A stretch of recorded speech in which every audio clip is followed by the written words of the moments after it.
Hey everybody, welcome to another round of Canje Plays, and today we are getting back into Stars of Akarios. It's been a fun week. We played a lot of Dark Dungeon, more than probably people wanted me to, but I don't care because I love it so much. But no, I think we had a good enjoyment of that. But we did Stars of Akarios Tuesday, last Tuesday. We're doing it this Sunday. I believe this Tuesday I won't be able to because I might be streaming with Steve from One Stop Co-op Shop on Tuesday night. And then Sunday we'll be back into this, and we'll just keep playing this, going through the story as best as we can until the thing that I've talked about 10 million times arrives. So thank you so much for joining me. Before we begin, I want to say thank you to my Patreons, my YouTube subscribers, and if you are neither, just coming by to check us out and see what I'm about, what I'm doing, and if it'll be anything that you remotely enjoy. Thank you as well for just popping in and hanging out with me for a short time. So we are going to dive, like I said, we're going to dive back into Stars of Akarios. We're in the sandbox mode, it feels like, of rep building, and this is the grindy piece of things, which that's how it feels. I'm not going to say I haven't read ahead. I don't know what's happening, but it just feels like it's the grindy style of stuff. So I'm like, I don't like that, but we'll see. We'll see. I'm holding off judgment. We're going to play it through. We're going to see how it goes. But so far, the story has been great. On the run, kind of like a Battlestar Galactica thing where you're on the run from the Cylons for a very long time. Seems pretty cool, but I want to see how all this plays out. So yeah, that's all I really got. So we're gonna get some information, get down to the table. If people have not seen this before, or if you're like, dang, I'm kicking myself because I missed the Kickstarter, it's available in the U.S. and I believe Canada only right now. And you could get that at the Games store right now if you go there. There's a petition for the game to be released in the UK and EU and Australia, Africa, Asia, all that. There's a petition going to release it for those for those regions. It's just more. I don't know when that's going to happen. That's up to Brandon. Determines what he's going to do.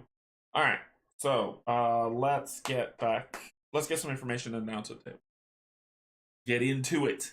Get into it. Stars of Akarios 8.9 on Board Game Geek. Delivered this year, not long ago, and people are still getting their packages now. I know Locator Gaming, cool friend of mine. You should check out his channel. He's amazing. He recently got his in and started painting, so he's going to start doing. He's probably going to start doing playthroughs soon as well. So that's pretty cool. 1 to 4 player, best played solo. Wow, that's interesting. I mean, it's fun to play solo. What's really cool about this game, and I'm not sure why it's best to play solo, only because everything happens at once. So it's not, okay, Starla's going to take her turn, Gearden has to wait. Gearden then takes a turn, Starla has to wait. It's everybody plays at once. Everybody's playing, unless you're attacking the same target, everyone's playing their turn. So all 4 people can go target 4 different things and play all their turns at once. Like all at the same time, simultaneously. Let me say that. And then the enemies resolve afterwards and then rinse and repeat. I think that's a cool mechanic. I really do. If 2 people, so let's say you're playing 4 player, and if 2 people are going to attack the same target, the other 2 people can go do whatever they want, right? They're playing simultaneously.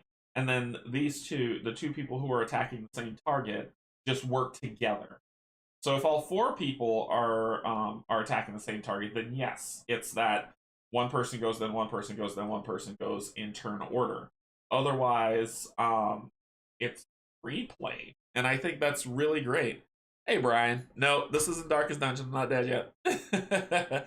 But I think that's what really makes this game fun, is that it is this open world, not open world, but open combat system. It's no longer turn based. It's everybody fight. It's turn based at the high level where it's players then enemies, but all players play at the same time, targeting different. I think that's really cool and really well done. I've said it before on every stream. This is a great showing for Games for their first game out the gate. This has me insanely excited for Mythwind. So we'll see how it. All right. 30 to 120 minutes, depending on how long you want to play. I've done a 6-hour one. I've done a 3-hour one. It all depends on how long you want to play. Community says 12 plus. I agree. I know Steve from One Stop Call Shot says him and his son played his 10. I believe he said his son's 9 or 8 played this game and had no problem with it whatsoever. So I think this is a great game for kids to get into in terms of the combat system, right? When we get down to the planetary exploration and decision making, they might need some help. The kiddos might need some help, but I think they can handle it. I think they can handle it. Age community says 12 plus. You know, there's nothing untoward about this game. Like the characters aren't scantily clad. There's not. I haven't run into anything where there's like kingdom death level where it's like, do not play this game with your children. It seems pretty. It's like I said, it's in the lines of Robotech. For people who don't know Robotech, they might know Macross. It's the same, right? But it's along the side the things of that, except for you don't get your ship doesn't turn into a big robot. Or the early stages of Gundam, that type of thing. It's that ship battle type of thing, battle for the planets, stuff like that. So weights about a 2.83 out of 5, which is great. Designer Brandon McCaskill, Jonathan. No artist named yet, but published by Games. Brandon's buying, and Brandon, you made some magic here. So let's get that to the table and continue this. This is the part that has me like, so let's see what happens. So let's go down to the table and check it out. All right, so we're back over here. I still have this set up. I've cleared the board, and I put red markers so you can more easily see the things that we've completed already instead of using the black cubes. I'm using the red cubes instead. So we tried to look at 24, but we couldn't do it because we need spark stuff. Problem with that for me is that I've got an establishment rep that I don't want. Like, I should have let them drag that guy off and get the spark stuff, and then because I want to go with the sparks, but I can't, only because I don't have any spark rep, and I got this one establishment rep that's holding me back. So we do also know that we have the red panic that has that's kind of like the smugglers who have threatened us to do something for them. And I think I might head over towards that. So let's continue things going. So we're going to spend 1 supply to move from here to here. We've already done the event there, no big deal. We'll spend 1 more supply to move to 4-3. We'll reveal that. And our quarry is at 5-3. So 4-3 is this. We get in there, so we put that attachment. And we move into the zone. Alright, we've got some stuff to do. I need some supply because I don't feel like having my people take stress. There's 60 that's there. 60, 108, and 22. Let's look at, because 60 I think is a side quest. So let's look at 60 and see what comes up. So 60, and pull this up. And that is super tiny. Probably more tiny than you want it to be. Make it a bit bigger. How about that? Alright, so let's get the story going. Orbiting just outside of the Virtus asteroid belt is the small planetoid known as Clomer. According to the data you have access to, it's a featureless brownish-red sphere, only of interest if you're looking for heavy gases or simple chemical compounds. Curiously, it seems that despite the bland nature of this destination, you're not the only one here. You quickly pick up a small group of Ronin craft orbiting the planetoid. Your sensors appear to have a more extended range than theirs, as they don't react to your presence. Okay, so we have a choice. We're either going to... Curiously, despite the bland nature, you're not the only one here. You quickly pick up a small group of Ronin craft, and Ronin have been harrying us for a very long time. It says it's not worth the risk, leave the area so we could keep going, or we could try and land on Clomer without the Ronin noticing you. Or we could confront the Ronin head on. The Ronin have been harrying us for a very long time. We're gonna confront the Ronin. I don't like them. They make me angry. So let's go to confront.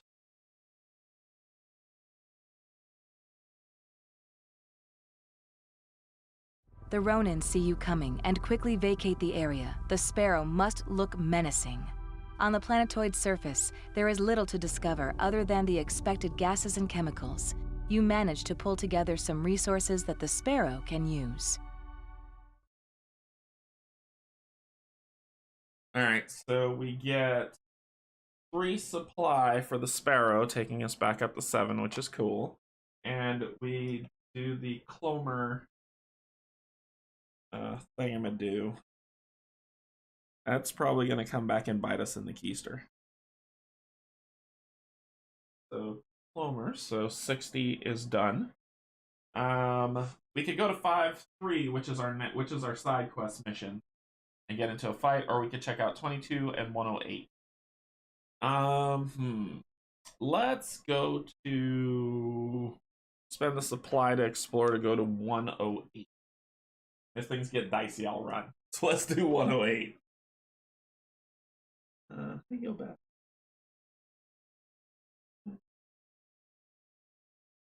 Okay, they don't have 108 in here. Sweet. So I have to read it out the book.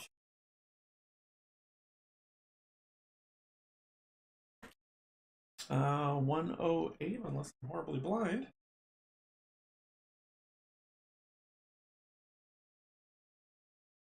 What do we need for 108? 108 requires rescue operation. Do we have rescue operation?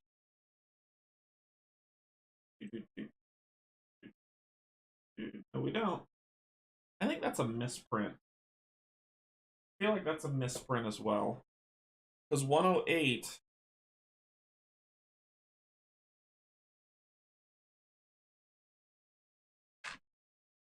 Yeah, 108's in Act 2. So we don't have that. We don't have that achievement, so we can't do it. So I'm not going to lose the supply. But I'll lose the supply. We'll do 22. Can't do 22 because I need Sparks level 3. So we're not doing that either. So instead, my supply will be lost to move to 5-3. So we'll be coming back to the system, I see. Alright, so 5-3.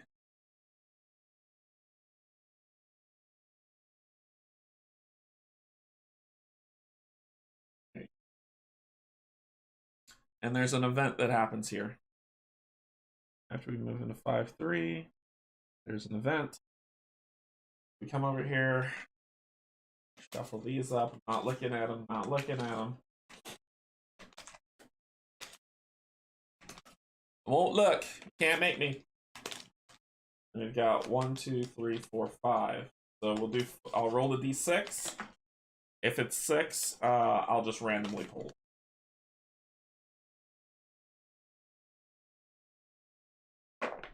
One. Getting whatever this is.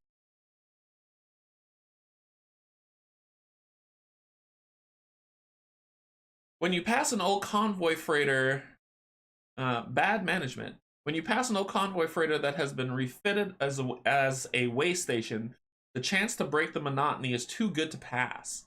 A certain Ur called Junist runs the whole operation. The rest of the vendors hold him in contempt, and they don't hide why. Because he's a sniveling slime sack. After a few drinks, a friendly group of vendors tells you the rest of the story.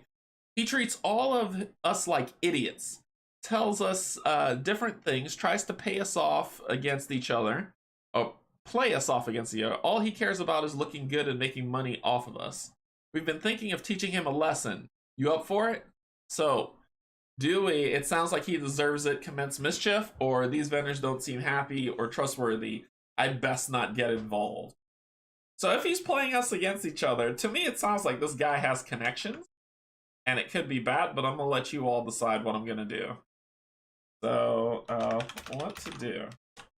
I know what I would do, but we're playing this together, so you get to make this decision. Um, commence. I'll just do commence mischief,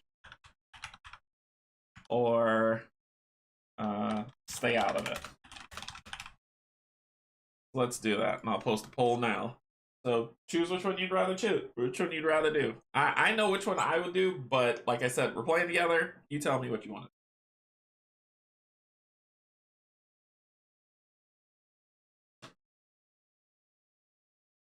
And we shall see.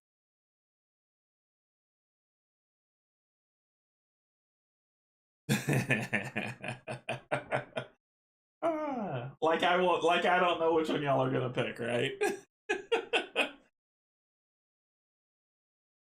Yeah, we'll give it like a minute. So in about in about 30 seconds.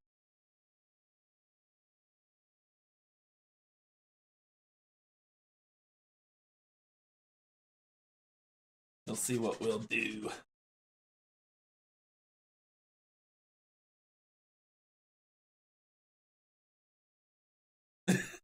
The number just moved up. That's funny. All right, let's close out the poll. Keep it rolling. Get your votes in quick. I'm ending it.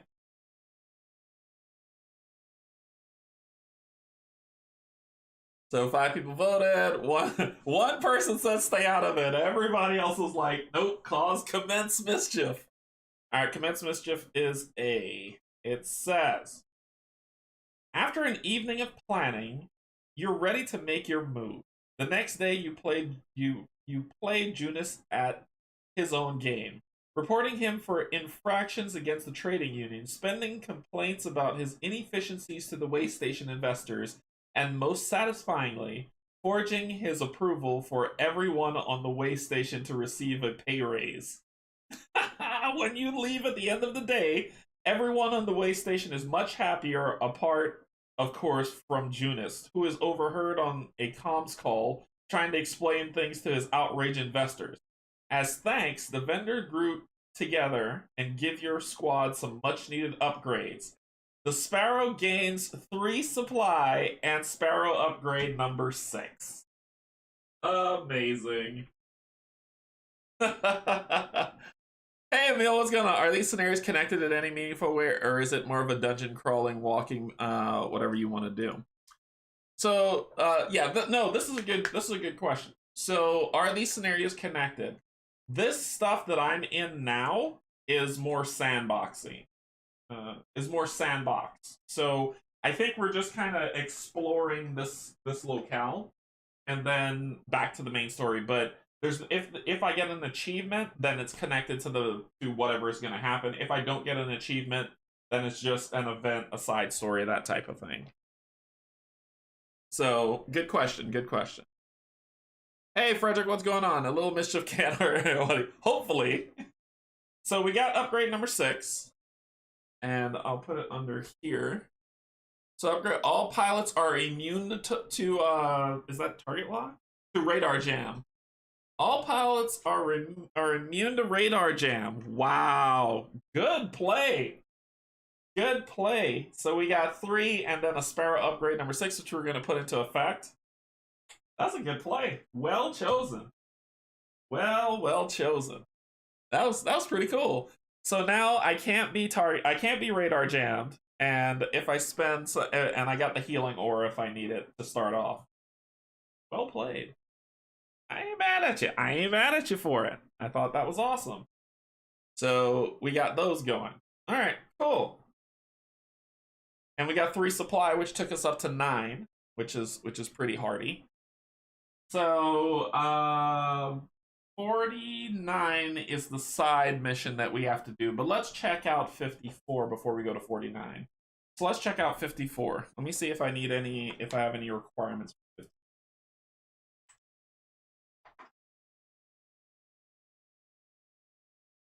Well, damn. 54. We're going planet side. So, 54 is Farah. And we're going planet side. Do I have Farah? Here it is.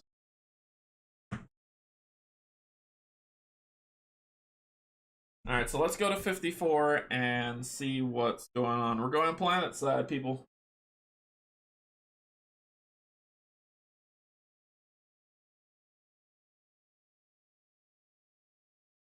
Calling up the Virtus System's information in the Sparrow's database, you find that this planet is known as Ferroc. The surface is covered with a network of crevices and gullies, miles deep with nothing but roiling lava at the bottom. On the plus side, Ferroc is also known as being a fantastic source of metals, minerals, and other rare elements. If you can resist melting or bursting into flame while you're there, of course. Several automated mining outposts used to operate on the planet. None of them are responding now. It's agreed that a small team will check it out. Of course, you're on it. Cool. So, this is our starting zone for Feroc. Alright. And we got a stop halt event. So we can go. So this looks like the bottom. So I'll put it down here. And we'll put our 2 explorers on there as well. Flipping this over, giving him 7 health, 9 energy, 0 stress. Flipping you over, giving you 6 health, 9 energy, 0 stress. Alright, we're ready to rock. Okay, so we're on there. It says halt, and we're gonna read number 1.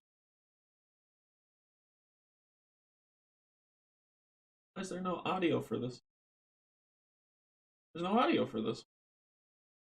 Okay, so as you emerge from your ship in the middle of Feroc, there is an unsteady rumble beneath your feet. On top of the heat and the pungent smell of sulfur, it appears that this place is volatile. Perkins, the communications and sensors operator, pipes in over the radio. Team, there appears to be a broadcasting signal to the east of you. Also, there are some unique energy signatures in just about every direction. Whoa! A sound of scuttling is followed by Soul's voice. Shove over, Perkins. Listen, team. If you see any opportunities for resources, then we'll take them. Of course, it appears from your cams that the Sparrow's never going to be able to land down there. Have a look around, see what you can find, and then head back up here with your findings. Happy hunting. Oh, and sensors indicate that the lava is very volatile. Watch for it if it starts rising. Time for a mutiny. At the start, so it says, at the start of the round, roll the lava die, d6, once to indicate wait, what? Good lord. That writing thing's awful, sorry. Okay, at the start of every round, roll the lava die, the d6, once to indicate column. Roll a second time to indicate row. If 3 or 4 pilots are playing, do this twice at the beginning of each round. Okay. Let's so I'll put it here. Y'all can read along with. So it says, where the lines intersect, place a red cube, even if the card has not been explored. Once a tile has 3 cubes on it, it has submerged and is no longer accessible. Pilots who are on a card when it is submerged immediately take 4 damage and move to an adjacent card. If you're unable to continue the world exploration or all pilots are unconscious, go to 20. Okay. Alright, so roll, and I'm assuming this is the lava die.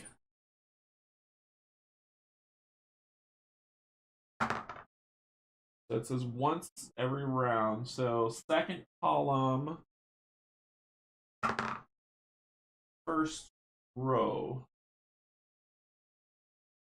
We'll put it second column, first row. I'll say it's here.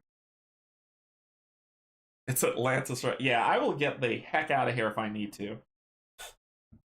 So, let's do our thing. Garridan's gonna go first.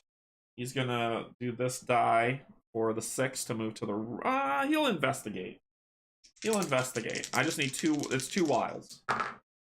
So I take a stress. That's Starla. Gearden takes a stress. Use those 2 die, and we read number 5. There's a bridge here and a crate on the other side. Next to the bridge is a control panel and a lever. The lever won't budge, however. The control panel doesn't tell you much. 4 cavities in the panel appear to be from a crystal shape. From left to right, the colors are, remember this, green, red, blue, and yellow. Seems important. Green, red, blue, yellow. Green, red, blue, yellow. Alright, that's from left to right. If you have Feroc green, Feroc red, Feroc blue, Feroc yellow, and all pilots are on card 5, read ahead. I don't have any of that.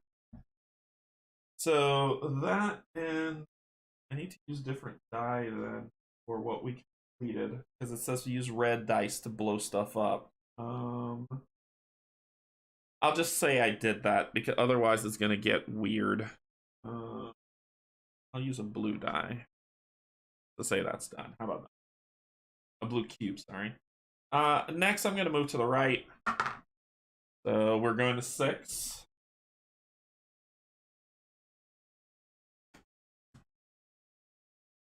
Oh, nice. Nice with the apples. Come on, show it. Show it. There we go. A lot of stuff to do. And we'll read number 2. Stop and do number 2. All right, number 2 says, there's a crater nearby. It occurs to you to look inside, but the closer you get, some of the rocks appear to move. You keep your distance you keep your distance. This grammatical errors are driving me nuts. Anyway, you keep your distance. An actual rocky figure stands to its full height. It appears to be some sort of rock creature, not in the same way that Tekocheka are covered in rough, rocky-like skin. This personage, oh my god. Okay. This planet is wroth with grammatical errors. This personage seems more concrete than not. It moves in a slow, stiff fashion, deliberate in its movements. Cracks of pulsing lava appear all over the body. What their business is, you'll have to risk a conversation to find out. Okay, I got one key. I got one left, and it's repeatable. It's the only thing to do that's repeatable. So I will. Actually, this can go down. So this will be here. I did 3. I did third. I did second row, first column. So this might be here, maybe? Here, maybe? I don't know. I don't know. Alright, we got one left to do. I'm going to risk talking to that guy. I just need a wild. I got it. So 6. And it's repeatable. Deciding to talk to the large lava creature, you gingerly make your way to the edge of the crater. It isn't until you make some noise scrambling over a rock that it notices you. Once it does, though, it moves directly towards you in its determined looping style. There's no way to know of its intention, if its intentions are aggressive or not, but it seems risky to assume otherwise. How do you respond?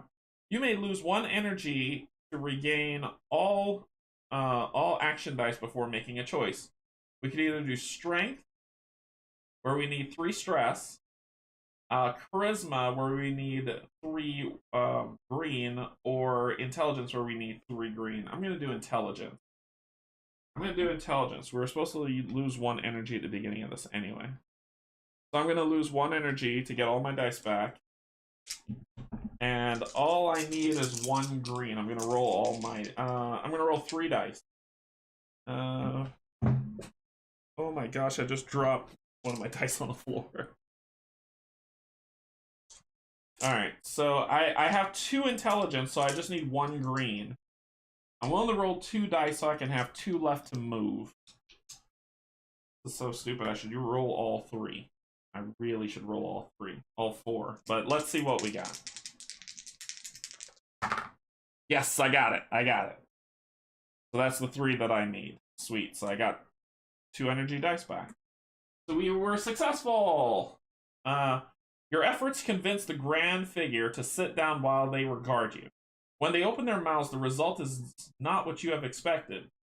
Young master, what brings you here? Are you at fault for the constant high-pitched broadcast near here? Confessing your confusion, my English is horrible today.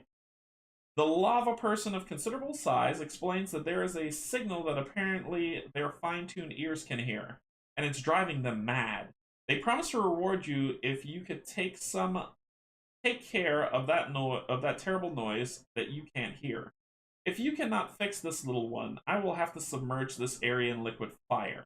A purge of foreign contaminants. When you propose that you can land your ship on the island, the creature just laughs. It is far too unstable for that. You would lose your ship. Without waiting for your reply, the creature grabs you and thrusts you towards an opening in the crater. Totally disoriented by the dark, you feel a whoosh of hot air. When you pull yourself out of the hole, you find yourself somewhere else entirely. Explore and move to card 7.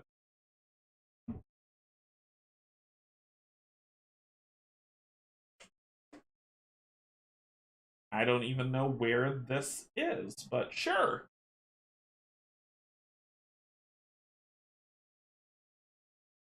So we're at card 7 somewhere. And we are going to spend... We got 2 left. We just need 2. 2 wild. So let's work it out. That'll work. And we'll read 11.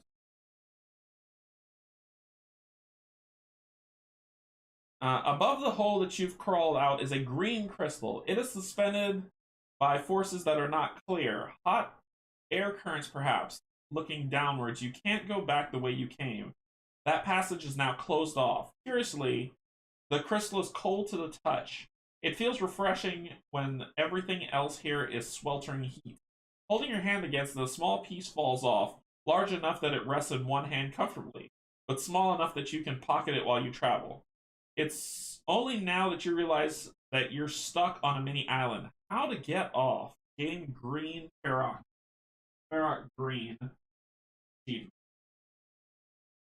got Ferroc green. Okay. That's his turn. He's done. I don't even know where this thing is. So then it is her turn. This is repeatable. So you're gonna go up. So you're gonna spend. You're gonna gain a stress to go up 1 to 2.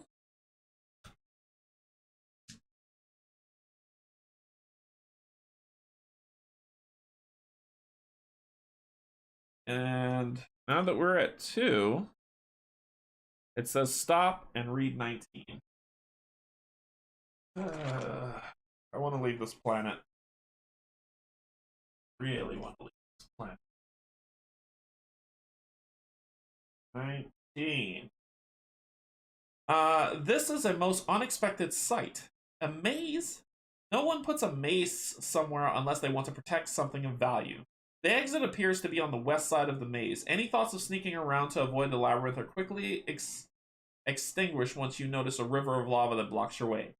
As you wonder whether to tackle this or not, the outline of a lava creature emerges from the nearest wall.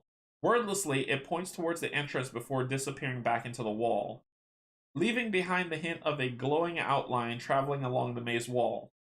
If you do not have Maze Traveler or Ferroc Blue, you must complete the maze each time you move to this card. Go to 15 to enter the maze, or move to your previous card location to continue exploration. Let's go to 15, because blue is in there somewhere. 15. As you enter the maze, a massive stone door slides shut behind you. This is Seventh Continent, isn't it? Isn't the Seventh Continent? Um, you're committed now. Just finished binging the other episodes. Oh, nice. Hey, Brock, how's it going? Broccoli Dawkins. Welcome, welcome. A long, skinny hallway guides you to the middle of the labyrinth, where a shabby, empty courtyard awaits. A tablet made of volcanic rock rests on a podium in the middle, covered in dust. It reads, 4 crystals scattered, you must find. To pass this test, match those steps. Which was first and which is last. Start with 1 and go until you're done. There are 2 doorways for you to choose from. One is north and one is south. Do we take the north door or do we take the south door?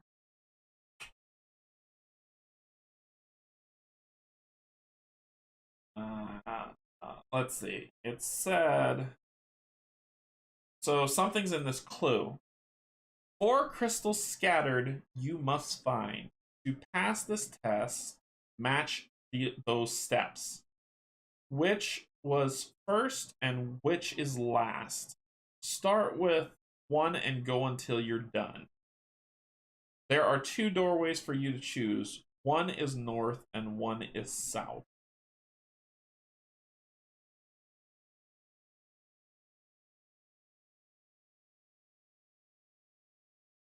Green is first. And hell, I could be down here. I don't even know where this thing is. I'm assuming it's where this thing is located. 1 per cardinal direction. Yeah. But I don't know where this thing is. There's no passage at all. I don't know. Let's go south. South door. The door swings open without... The door swings open without too much difficulty, revealing a straight passage that has a slight downslope. There's a ceiling now, and only slivers of lava provide you with light. The magma river you saw outside must be flowing below this maze.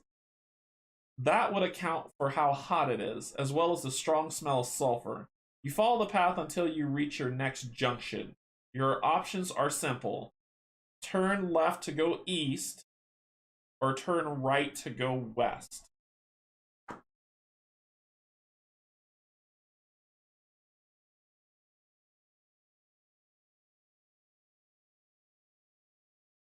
Lovers always go right, huh? Is that what it is? Lovers always go right? Is that the saying? I'm right-handed. We're going right. I don't know. I don't freaking know what I'm doing. Let's go right. I could probably die. Turn right. Turn right. Turn right. Turn right. Turn right. Turn right. Turn right. Things get a little warmer as this pathway descends. Your steps feel a little less reliable as you go. The floor has become more like gravel. Uh-oh, I think we're gonna die. However, you've arrived in a small room lit by torches without incident. There is an image of a large green crystal on the far wall. Hey, green! When you go to the crystal and touch it, light shines through the ceiling. 2 small doorways reveal themselves, barely visible in the bare rock. One of the entrances has a red crystal above it, while the other door has a blue crystal in a similar position. It was, I wrote it down, and I saw it. It's green, red, blue, yellow, so red. So we're touching the red crystal. Behind the door, the path continues to descend before opening up into a large cavern. A narrow bridge in the center of the cavern crosses a bright river of lava. The heat is unbearable. By the time you get to the other side, you're covered in sweat. The good news is that you can see a small chamber on the far side of the cavern. When you get close, you can see it's very similar to the green crystal room, only this one has a large red crystal on the wall facing you. When this is touched, nothing happens. After some time, there's no options but to wander back.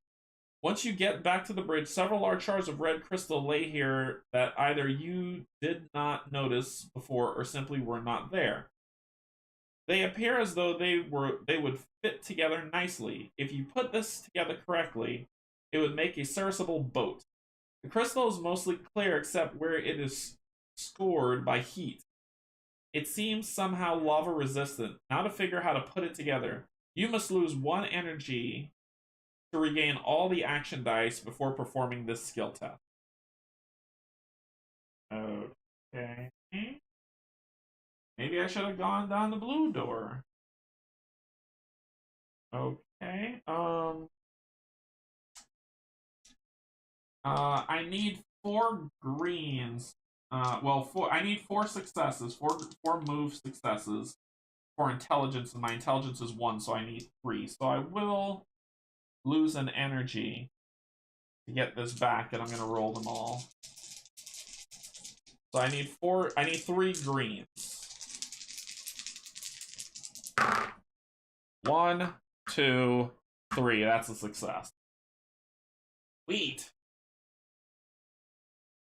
Confident in your success, the boat is dropped into the lava, and you into the craft. You are away. Laying low in the boat protects you from some of the sweltering heat while you put it together. It was hard not to marvel at the material. Light and with a wooden texture, hard as a rock, but it floats. Remarkable stuff. With more time to study, you might be able to bump. The boat has reached an eddy. It runs up to an ashy beach, and you're able to hop out. After dragging the boat up a little, you notice a pathway leading to another room. This one has a blue crystal on the doorway. Sure enough, this room is like the other. A large blue crystal on the wall is the distinguishing feature. A single doorway awaits, but it is shut. Like the other rooms, you touch the blue crystal on the wall to see if that helps. The lava creature that you have seen in the walls before you appears in the door. This time, they speak to you. Why do you deserve to pass? You may lose 1 energy to regain all action dice before performing a charisma check. And my charisma, I got 1 charisma, so I need 3 successes. Oh.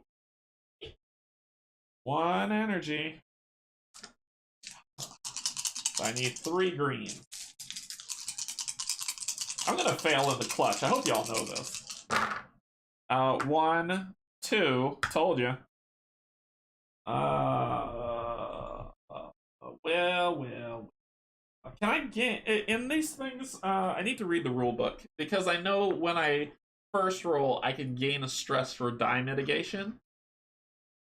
That was very early on in the book, but I don't know if that's during combat or not. Let me see. Starting ship upgrade. I think it's on.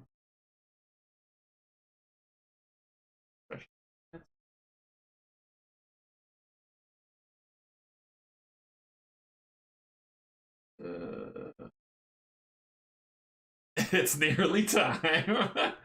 Yeah, I want to see if a player rolls 3 or more stress, they can re-roll all of their dice without increasing their stress. Players do this an unlimited number of times. Right. But there's something about if the assigned action die is a stress die, there's something about when you roll the dice, you can take a stress to re-roll a certain once per pilot action phase. Immediately after rolling the action dice, players may increase their stress by 1 to re-roll any number of action dice. Stress and its effects will be explained on page 17. Now, this is during the space combat phase, so let's see if that is true during the world exploration phase. So it isn't. I know it exists for when we're in combat, but let me see if there's the same thing exists when we're not when we're on planet side. I don't know if anybody's read through the rule book and is super insanely like, yes, I know the answer. Go ahead and let me know. Let me know what page is on so we can validate. Trust but verify. Space exploration. Nope. World exploration. Okay, we do our energy. Pilot action. Yes. It does do it. Let's pull this up so you can see. All right, so right here, players may increase your stress by 1 to re-roll any number of committed dice once per round. And this is part of world exploration. So there it is. There it is. We got the rules. All right, so we're going to re-roll these 2. And I'll take a stress. And that's what we needed. Haha, there's my 3. 1, 2, 3, 4. We got it. We got it. Woohoo! So success. Wordlessly, the lava creature recedes back into the door as it slowly swings open. From here, the hallway goes up an incline. It's brightly lit by daylight once you get back to ground level. The maze's familiar walls are back in view, and it's relatively easy to navigate your way to the final room with the yellow crystal. As with the other rooms, touching the sizable yellow crystal initiates a change. A door opens so that you can get out. You can see a blue light off in the distance. Gain Maze Traveler and explore and move to card 1. So we get Maze Traveler, so we don't have to do that again. Maze Traveler. And explore and move card 1.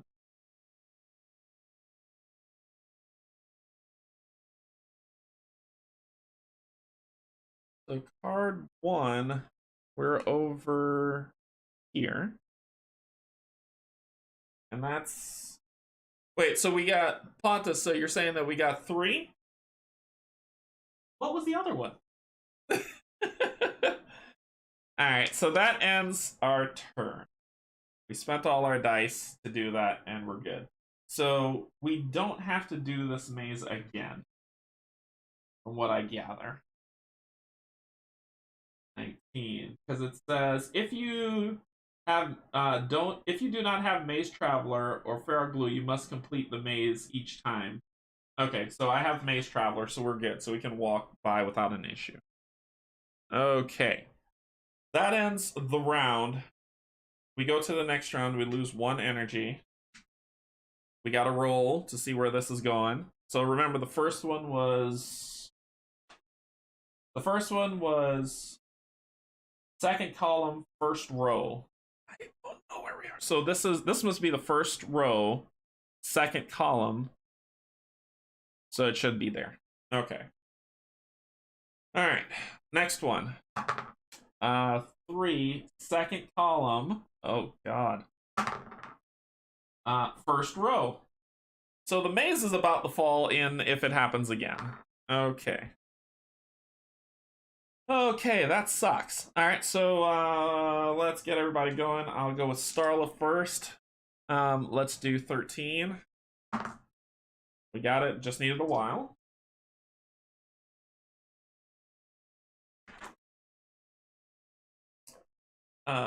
Buttressed by a river of lava to the south and a maze to the east, this has been a peculiarly challenging location to get to. It is exposed and the blue crystals hovering above a hole in the ground. If you have Ferroc Green and Ferroc Red, and I do not, so we don't get that. Okay. So blue, I need red first, so we need to find the red crystal. Let's take a look at 14. 2 whiles to do it.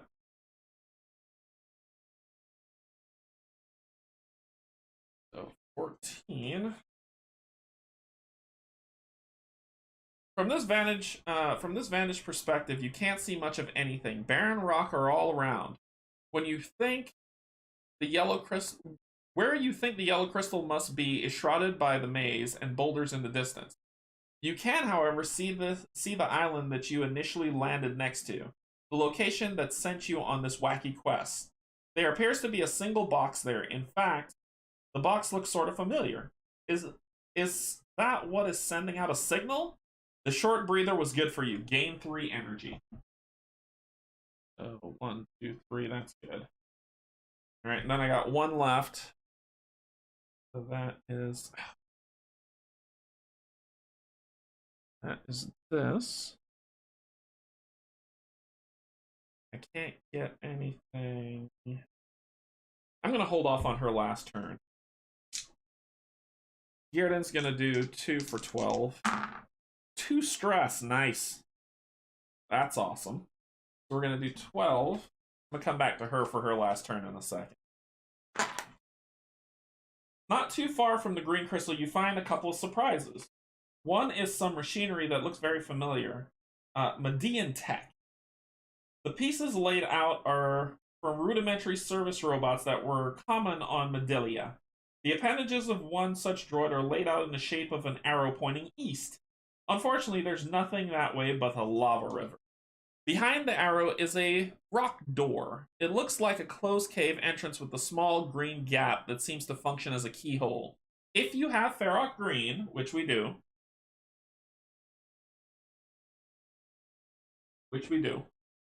Hey, the yellow was the fourth. Gotcha, gotcha.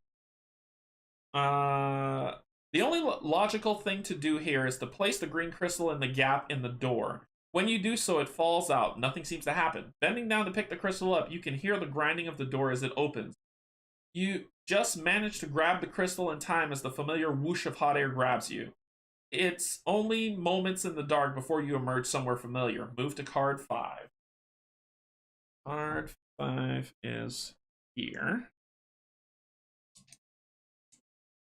Okay. We did that.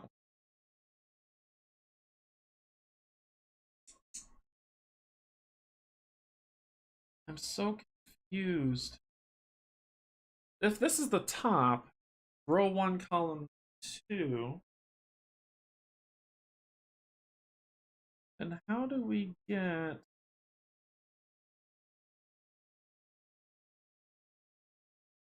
The maze told me where to go. I'm gonna go south. I think the maze told me where to go. I get another stinking stress. So that's 9. Hey! The maze was telling me where to go. The maze was telling me where to go. Look at that. Red crystal. Alright. So, her turn. I need 2 to be able to move. I can't do anything until he gets that red crystal, can I? Yep. There's nothing really else I can do. I can't even leave this area, so we're done. We're done, son.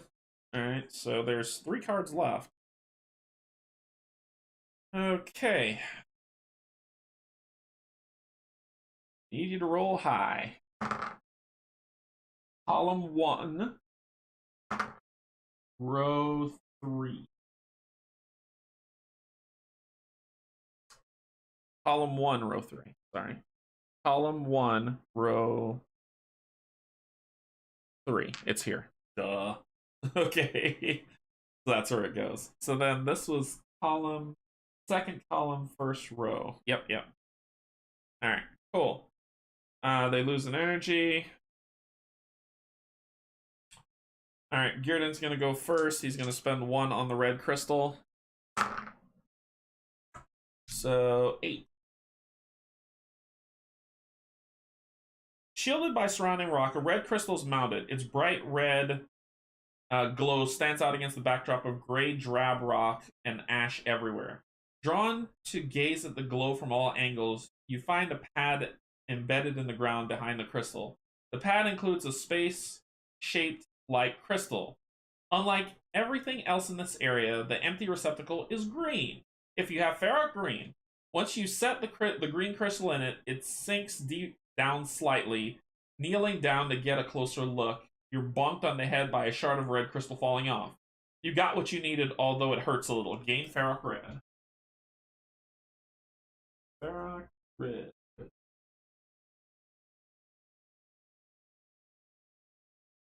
Alright, so we got both achievements.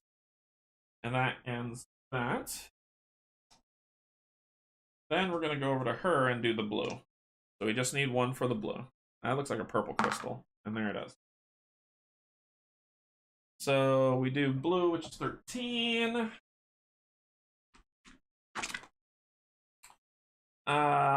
So if you have ferric green and ferric red, reaching your hand to the blue crystal, a piece dutifully falls off. You now have the 3rd crystal. Through the ground, the lava creature you saw previously appears. With the blue crystal, the maze will allow you to easily pass. Gain ferric blue. So we just need ferric yellow. And we got all 4. Okay. No.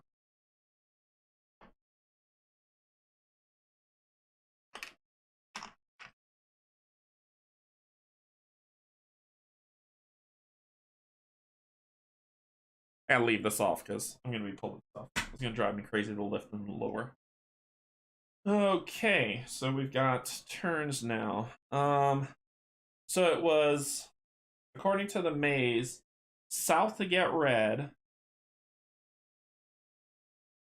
Then I went east.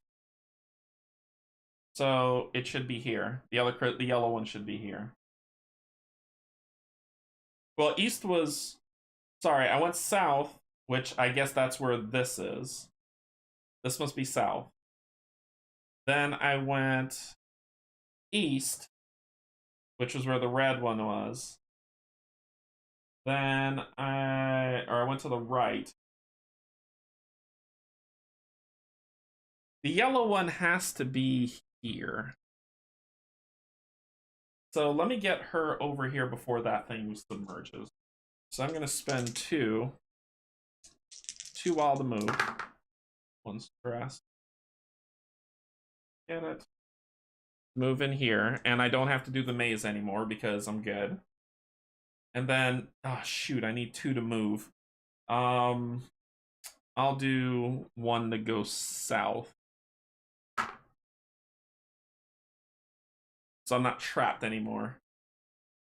Okay. So his turn, he will... Oh.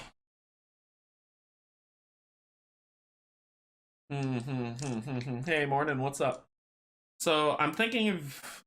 I'm curious as to what's here, but I want to know what that thing is. So let's do that. Let's search these cards. So 2 wiles to do that. I got 1 left. So we're doing number 9. There might be some supply that we could find. Number 9. Scrambling up a hill here proves you...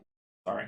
Scrambling up a hill here provides you with a better vantage point. The lava river is to the west is clear. Maybe it's worth scrambling further up to get a better look.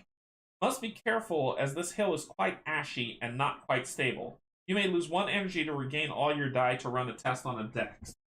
My dex is trash. 1 energy. Get all these back, and we're going to do this dex check. So, and I get my 1 reroll for 1 stress. I don't have any helpers, so I need 4 greens. 4 greens. 1, 2, 2 stress, 3, 4. I got it! I got 2 stress, but I got it. I got it. Woo. You cannot see a crater to your north. There appears to be some movement inside of it. A little closer to you, a small flag is planted. The sort you would attach to the front of a delegation shuttle. Most alarmingly, though, is that the flag is that of a Medellian. There are several grouped together, making an arrow shape. The arrow points to northwest. What to make of this? Maybe there will be more answers if you climb yet further up. You may lose 1 energy to gain all your dice back for another dex test. No. No, I don't want to. I don't want to. I'm losing way too much energy as it is. I don't want to. I'll miss out whatever it is. My stress is insanely high as well. So, nope. Alright, that ends our turns. Lose 1, I'm down to 3. Here. So, that is 3rd column. 1st row.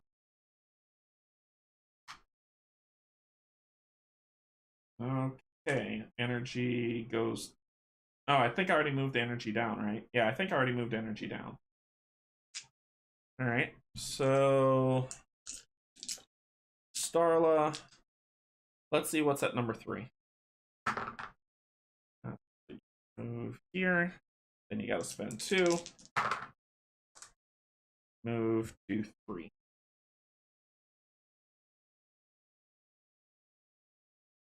Oh, you primed them. That's cool. Hey, there's the crystal. Look at that. So that's where the crystal was. And it costs 1 die, which we're going to spend.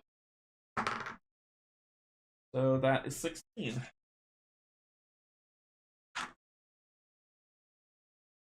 16. A yellow crystal awaits mounted on the top of a platform. If you have Farah green, red, and blue. As you walk up the ramp to the platform, you can feel the other 3 crystals in your possession vibrating. They resonate, making a high-pitched whine. Once you touch the yellow crystal and it releases a small shard of itself, the other crystals relax in a hum. With all 4 crystals in close proximity, the hum continues even as you leave the platform. The lava creature that you've seen on your travels can be seen in the distance watching. He appears calmer than you've seen him thus far. Gain Ferric Yellow. That's all 4.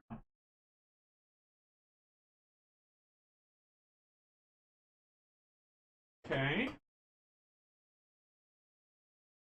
Anything else happen after that? Nope. Alright. That ends her turn.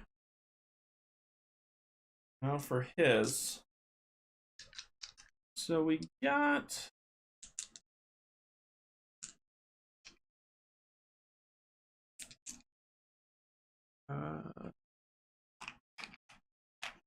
got this one.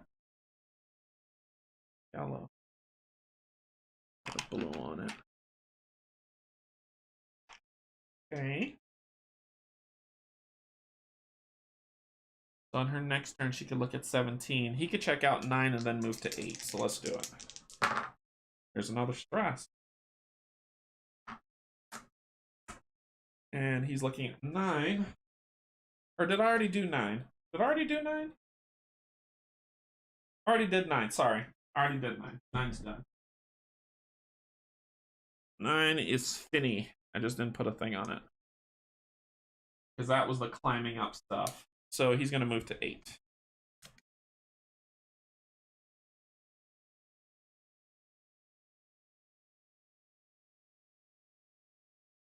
Read number 3. He's going to die. Read number 3. So stop and read number 3. Standing on the edge of a vast flow of magma, it's easy to notice a green glow to the west and a red light to the east.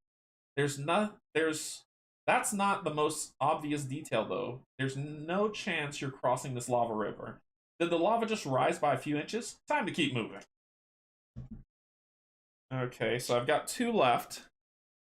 I can investigate 10. I know we have to get back here. So I can investigate 10. There's also 17. Alright, let's do 10. Files. This is a funny planet. There is nothing but fire and lava everywhere you look. Is it coming from below? Did that rock over there just move? You can't shake the feeling of being watched. Okay. So that ends that round. Down. Then we roll. That is second column. 3rd row. There. Alrighty. So first, we are going to explore 17, and then we'll move. 17 just needs 1. Okay, 17. Put a blue thingy on it just to make sure we know we did it. And let's go 17. I'm committed. I want to know what's happening. Something catches your eye not far from the platform. It looks more and more familiar the closer that you get. Somewhat unexpectedly, you discover that it's a piece of siding from a ship that must have landed nearby. Most of the ship's name is cut off, but it's followed up by a logo of Medellian, a sure sign that the ship was part of a Medellian fleet. Are there Medellian survivors here? I've done everything.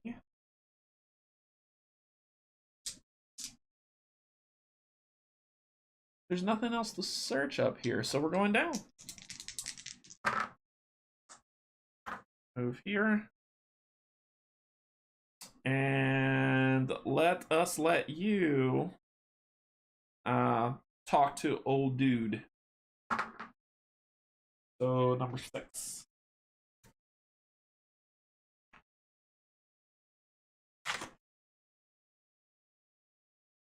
Wait, why is it on? Oh, because I'm on the wrong thing. I'm like, what?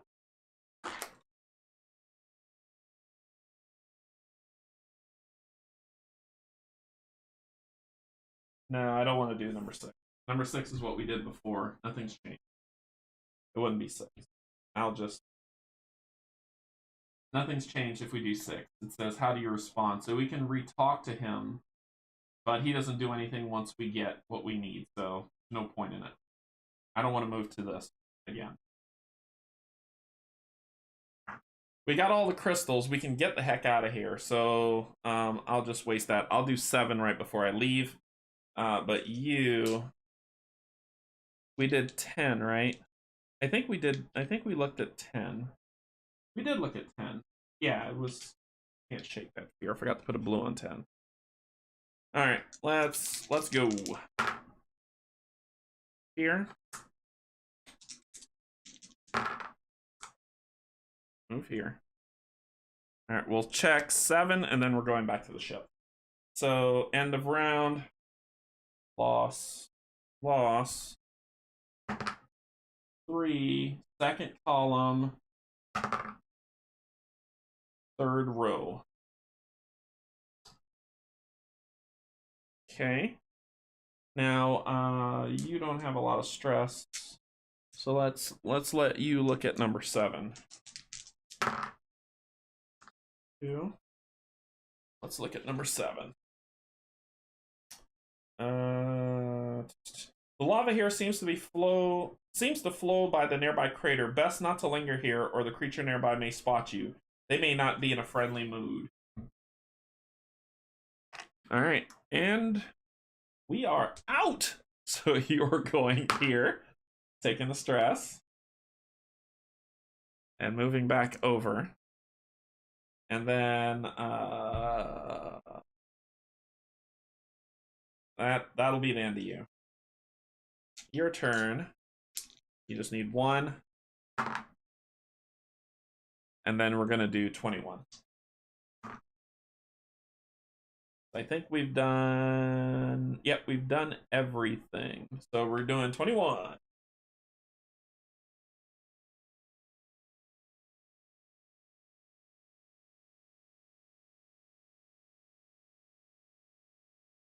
I don't know what to do. We've gotten everything, right?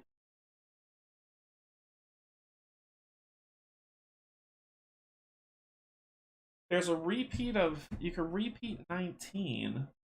But 19 says... The most unexpected sight, a maze. If you do not have maze, travel, or fair blue, you must complete the maze. There's nothing else to do.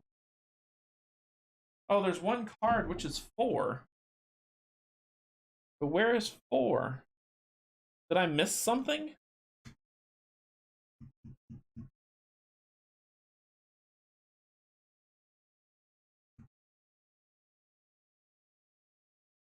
I missed something.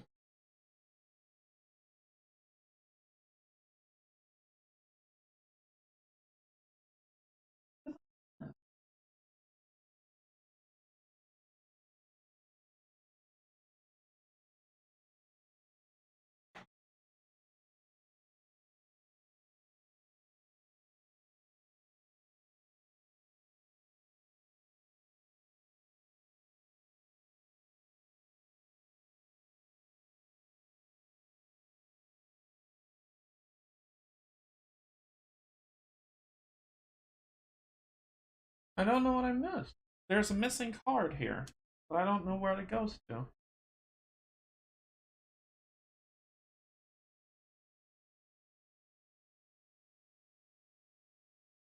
The creature's calmer, right? But how do I get...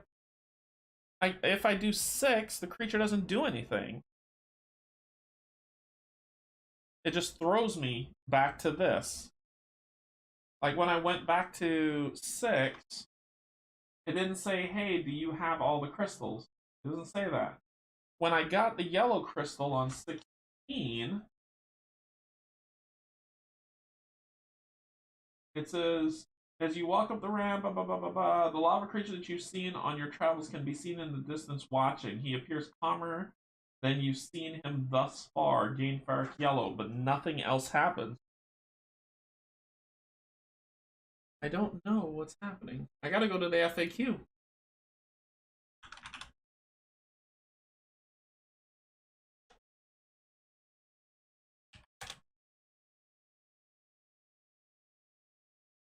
There's a mistype on these cards. There's one for Jarok. I'm on scenario 54, not 57.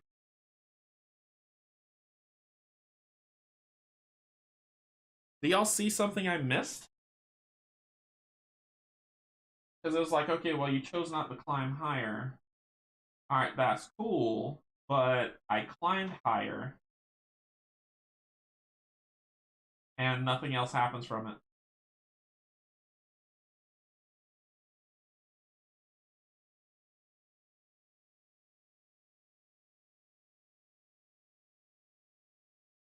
I don't like feeling like I feel like we did everything.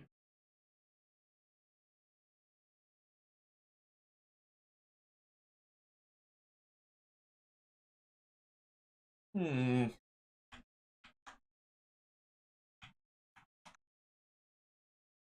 Yeah, I'm not sure. I'm not sure what I missed.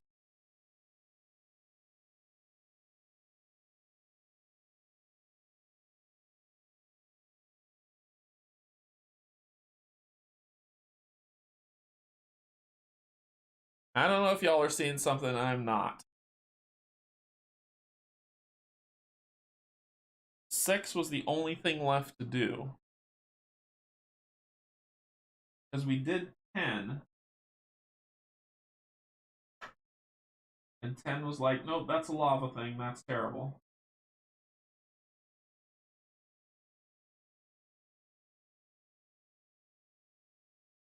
Beatable 19.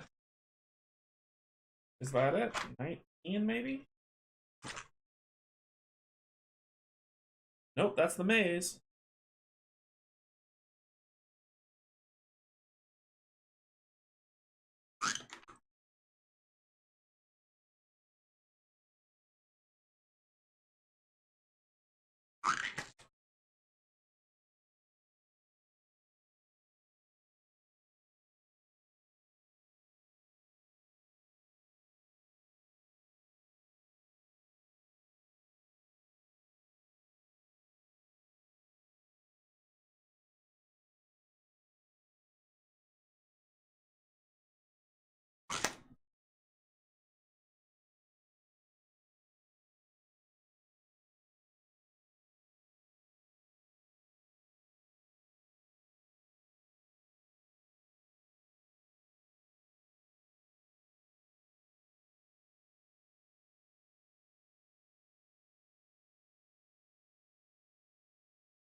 What?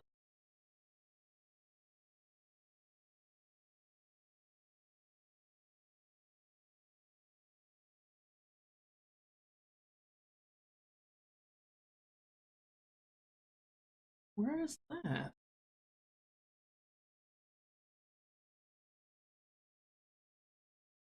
That's here, and it's not repeatable.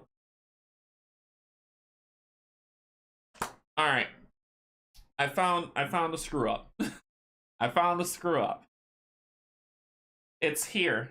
This is what we needed. So basically, this has a symbol of a one-time try. You can't repeat it.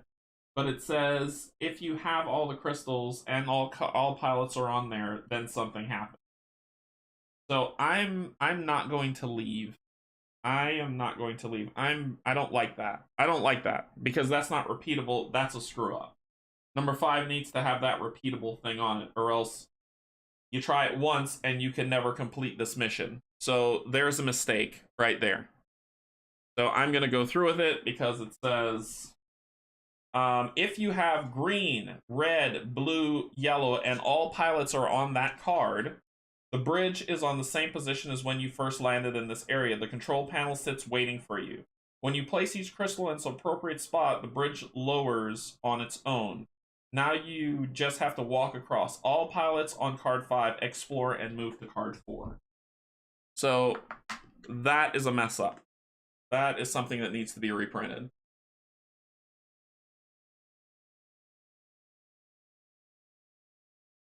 Go. So that's what it looks like. And this goes here. And we all explore here, get to number 4. The bridge moves down and you walk across it to a strange structure with some sort of mechanism on it. The transmission is louder here. So end the round, last energy. And we'll have, might need muscle, so we'll have him explore with 1 cube. Number 18. That is a mistake that needs to get fixed. So, Brandon, if you're watching, that card is wrong. Now that you're on this island, it feels even more barren than it appears. The lone item, a box, is smaller than anticipated. The box has a hatch with a cover on it. Unhooking the latch and opening the lid reveals a broadcaster inside. There was indeed a signal coming from this spot, just as the lava creature declared. You flip on the volume switch so that you can hear the outgoing message locally. We may be the last survivors of Medellian. We have been on the run because an unknown enemy has destroyed our planet. We need help. We'll be looking for a safe home at Smash. The lava creature is standing over the machine, his fist driven through it. Thank you for getting me access to here. This has been driving me crazy. Seeing the crestfallen look on your face, he misunderstands. Do not worry, little one. The crystals you have received will make a tremendous power source. I will clean up this mess. He throws the radio and the box into the nearby lava river. Gain co-pilot Darzo 5 supply for the Sparrow, Farrock, and continued space exploration as we're done with the planet. So we get Farrock.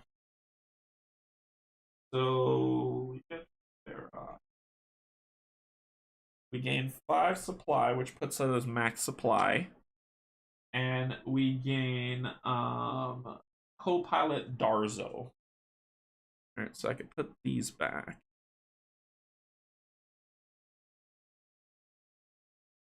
Come on. Okay, co-pilot.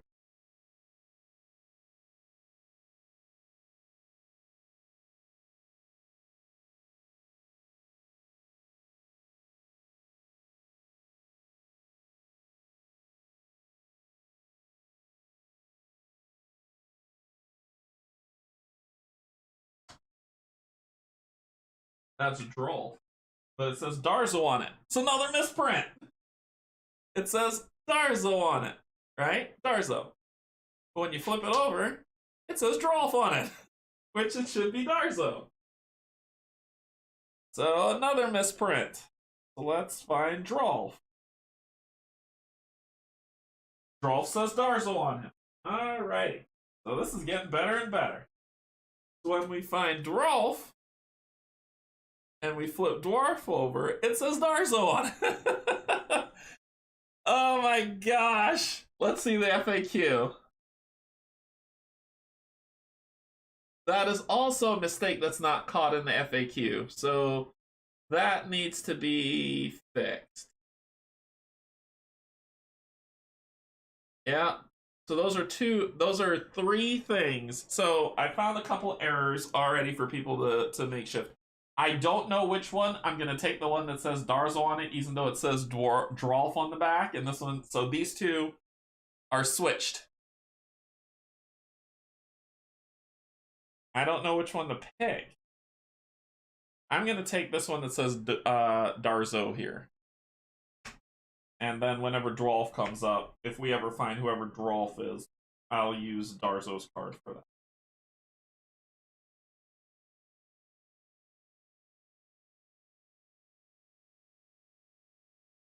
Alright.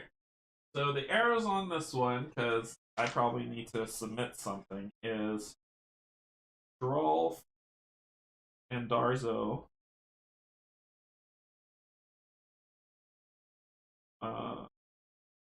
Or switch. Then number 5 on what planet is this again?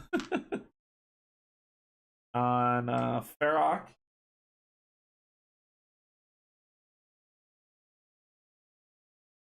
Number 5 needs to be repeatable. Otherwise, you can't solve this ever. It's a failure. All right, cool. We're out. We're back. It says continue space exploration, so we finished Ferroc. It is done.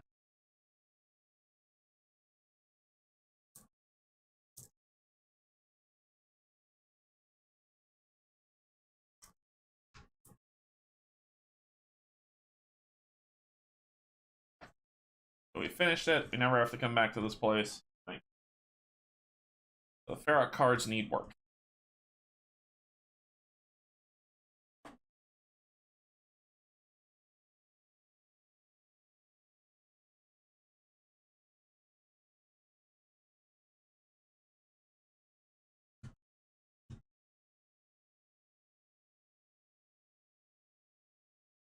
Okay. Put those back in the box. And we're back to Planetside. When is the Canje FAQ second edition launching? Well, just keep that in mind. I'm glad I'm finding it. Otherwise, everybody will be like, what the hell? So I'm glad I'm finding it so you don't have to worry about it. But let's get into some ship combat because that was confusing as hell. There needed to be a lot of repeatable things on there. Otherwise, you can never complete that scenario unless you're absolutely perfect. And if it's the first time you're playing, you will not know. And so therefore, you will never be able to complete it properly. So we're going to spend a supply to explore and go to 49, which is our mission. Let's go to mission 49. We'll do this, that, and 49. Yeah. Okay. Disable the banking transport before the competing Ronin. Disable the banking transport before the competing Ronin. Okay. I gotta go to the book because, wow, that... I have thoughts. What happened? It's like everything was together and then it started falling apart in terms of this entire section. QA, man. QA is real. It exists for a reason.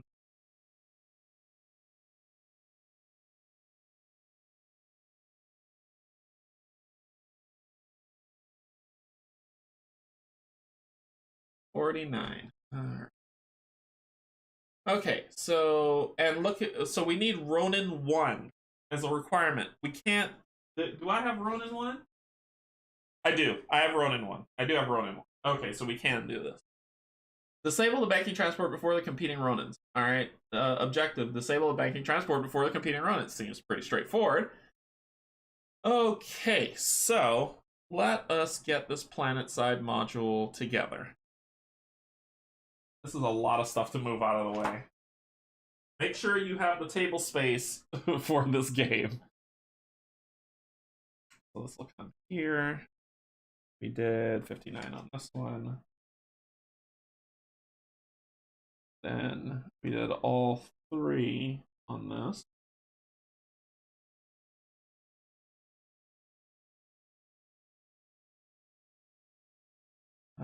Just 60 on this one.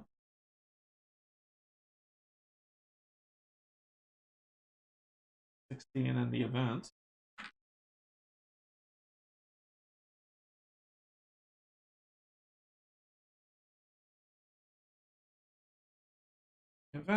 And then we did. Okay, so let's set this thing. Let's set the sucker up. 1, 2. Boom.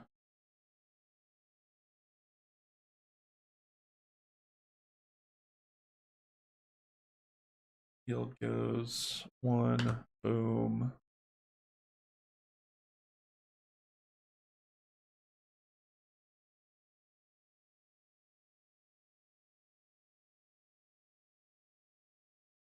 Okay, then 2 asteroid fields.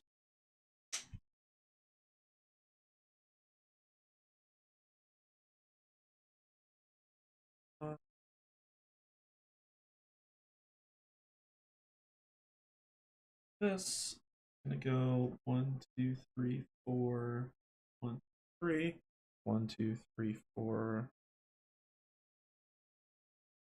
1, 2, 3.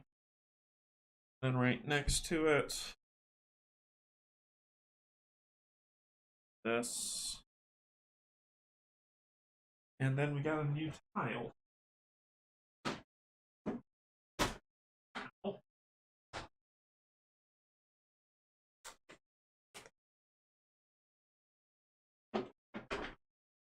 This tile. Oh, so there's two. There's more than one crack planet. Huh.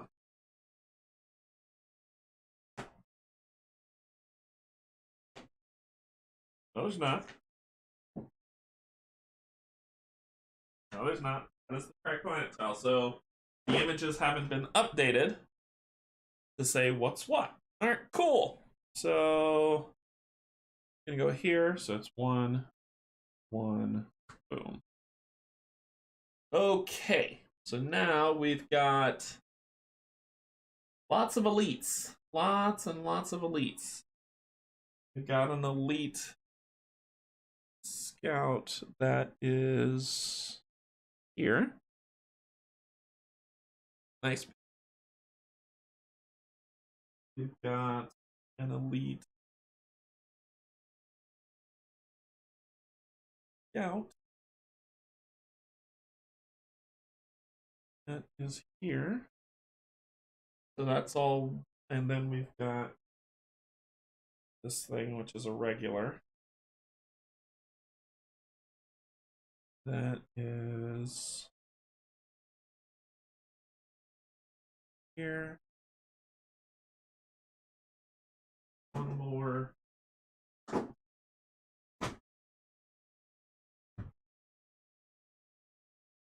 Make sure you have the table space if you're going to play this game.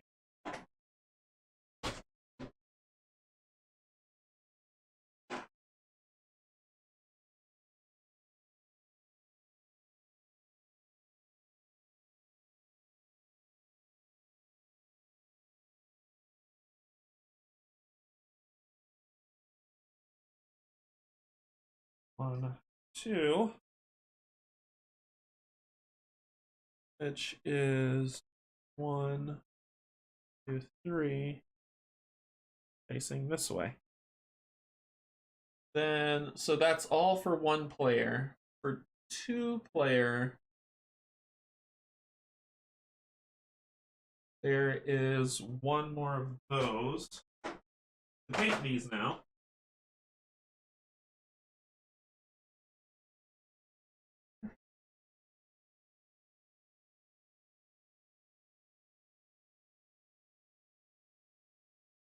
These are.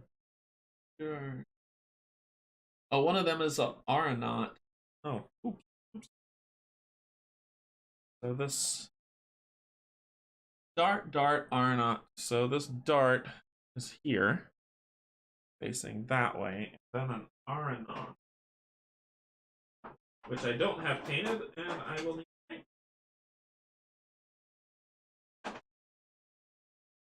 It's a pretty ship, though. This thing.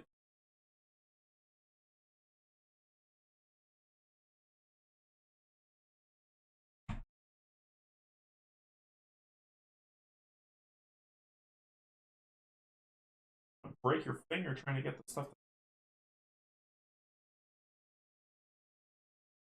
Okay. Not gate designation.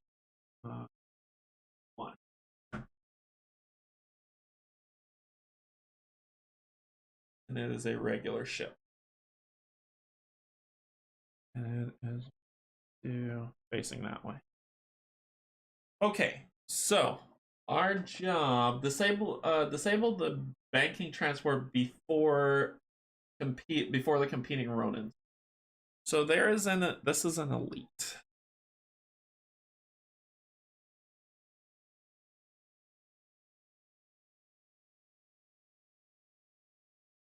So one elite Ronin ship, two elite Ronin ship, one dart, one aeronaut, another dart. And this says the banking. All right, so we got that set up. It says the banking transport UIA aeronaut has 15 hull per player and 15 shield per player, so it's 30 and 30. Okay, so get stuff set up. Got the aeronaut, a dart,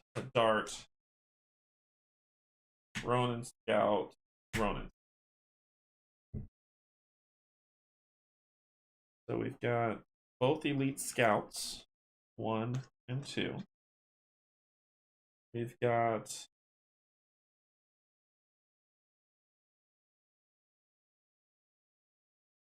dart.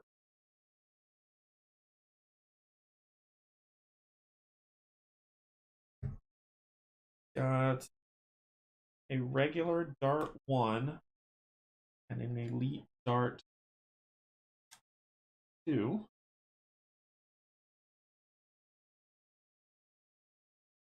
Then we've got the aeronaut that has 30 hull, 30 shields.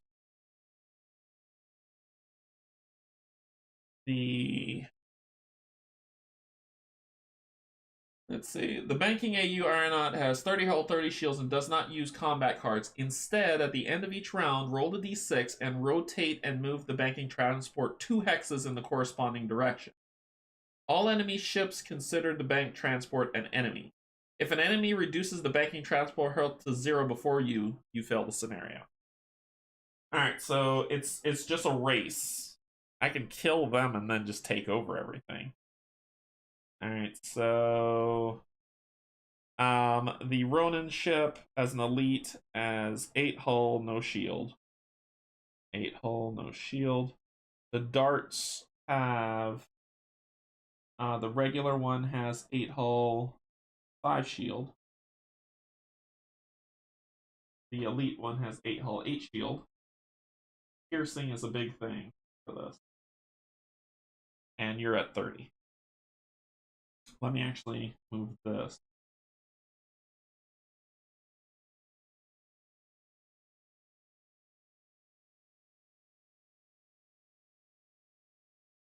And move this over here.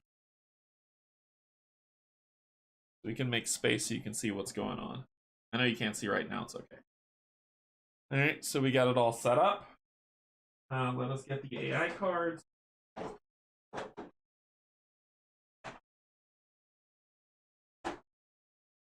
So the AI cards for you are darts, scouts, and then the UIA aeronaut. Oh, it doesn't have action. Okay. Man, that was a lot. Alright. Get us back in our ships with my 6, 3, no stress. 8, 3, no stress. And we're ready to rock. Where do we start? We start down here. 1, 2, 3, and 4. Well. We're gonna put you here. You here.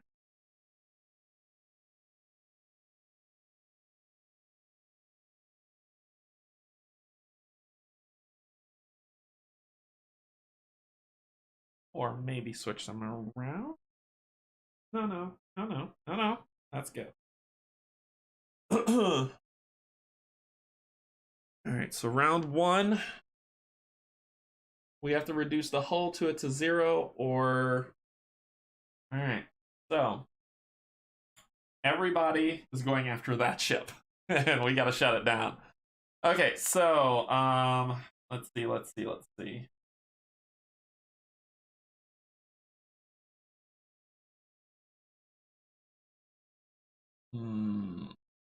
They can help us whittle down its shields.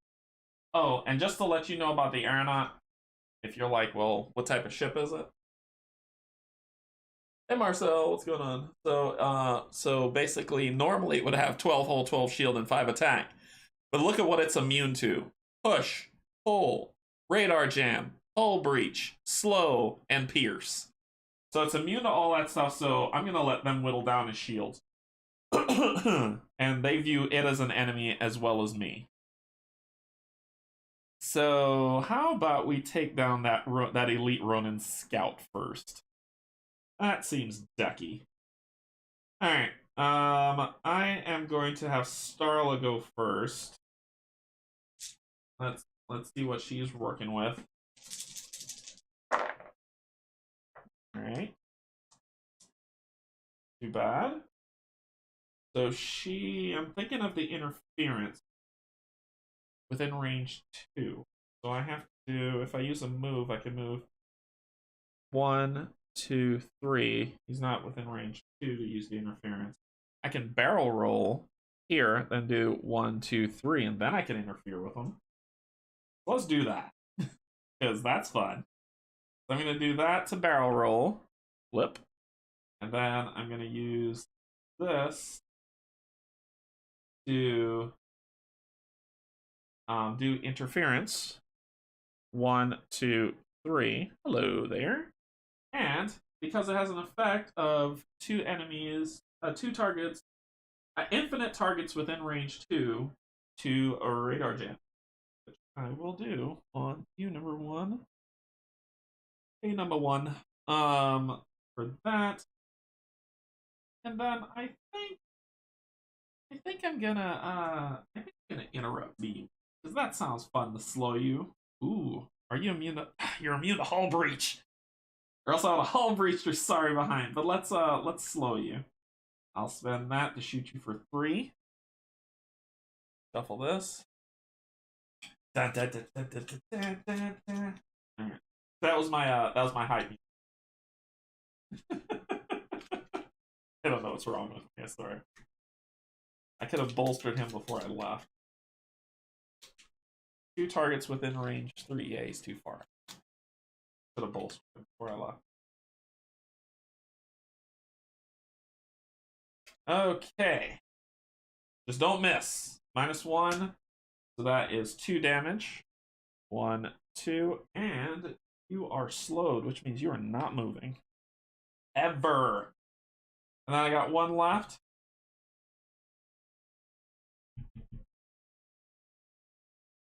Yeah, I'll do it. I'd like to. I can't hull breach him, but I can still hit him for 3. So 3 damage. 1, 2, 3. That ends my turn. All right. He's in a bad way. All right. What are you gonna do? We'll let them work on the shielding. Let's start taking out some enemies. I could flank. 1, 2, 3. Doom. Turn. I think I will. I think I'll do just that. I'm going to use the stress to flank, which lets me rotate while I flank, and I gain a stress. And I'll move 1, 2, 3. Boom, boom. And then I get to rotate because I use stress. Boom, boom. Hey, we're here to help. And then I will. A long range shot would be beautiful. If I had long shot equipped, that would have been fantastic. But actually, 1, 2, 3, 4. You're in range for a proton shot. I like proton shots. Number 1. Hey, number 1. So I'm gonna use the proton shot radar jam you for 2 damage. Proton Blast. If I get close enough, I'm going to quick attack you and freaking kill you as quickly as possible. Let's work on the shields for a little bit. I'm trying to jam. Lots of gray plastic. I know. I was supposed to paint yesterday, and I just I know. I failed you. So 0, which is 2 damage. 1, 2. You are radar jam. And I got 1 die left, which is movement.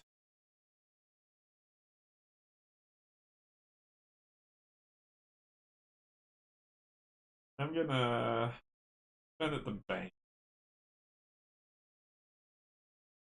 The bank. If bank would put me here, it would put me here. And that ends my turn. Alright. The dot goes first.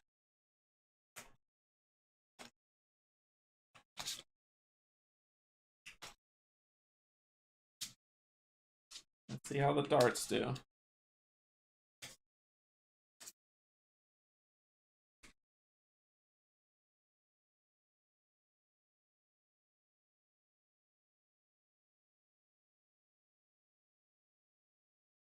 Canje streams are too long. Painting can't keep up. Ah, Steph, that's so true.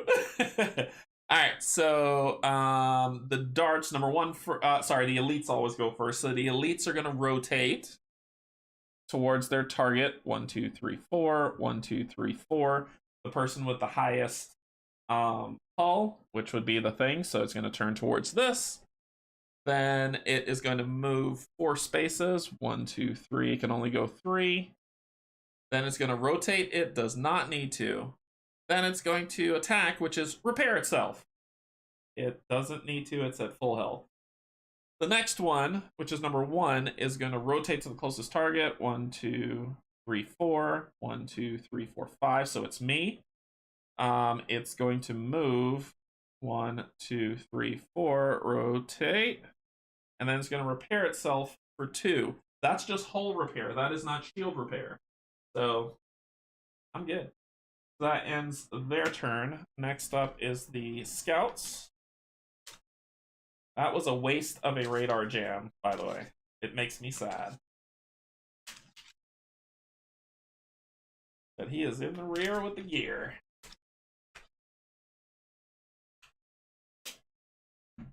Right. Ronin Scouts. Ronin Scouts are going to shoot, turn, move, turn, shoot. Okay. So first one is going to shoot, can't target anybody. Turn, tick, tick. Move, can't move because you're slowed. Turn again and then shoot 1 more time. So it can shoot me, but it's with disadvantage because it's radar.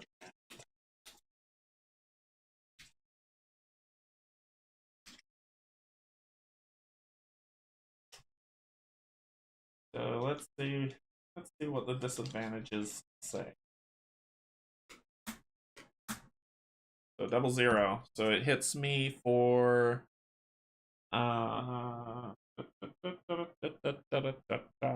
you are an elite 3. You hit me for 3 damage, which knocks out 1. 3. And then this one is going to shoot, doesn't hit anybody. Turn. That's its closest target. Move. 1, 2, 3. And then shoot for 2, doesn't hit anybody. All right. That's a round. Okay. Let's get Starla going again first. At the beginning of the round, we get a shield back.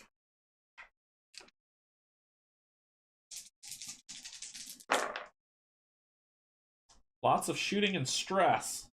I like that. All right, so what are you going to do first? Well, Can fly past them, turn, use a stress to rotate and shoot him right in the back. Let's do that. We're going to do another interference. That, getting stress. And I'm going to move 3, and because I use the stress, I get to rotate.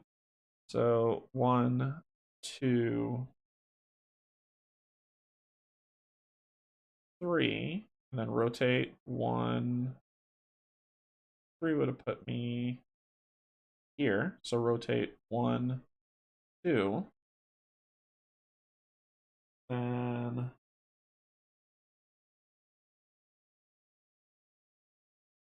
can't full breathe. That hurts so bad. Please come off.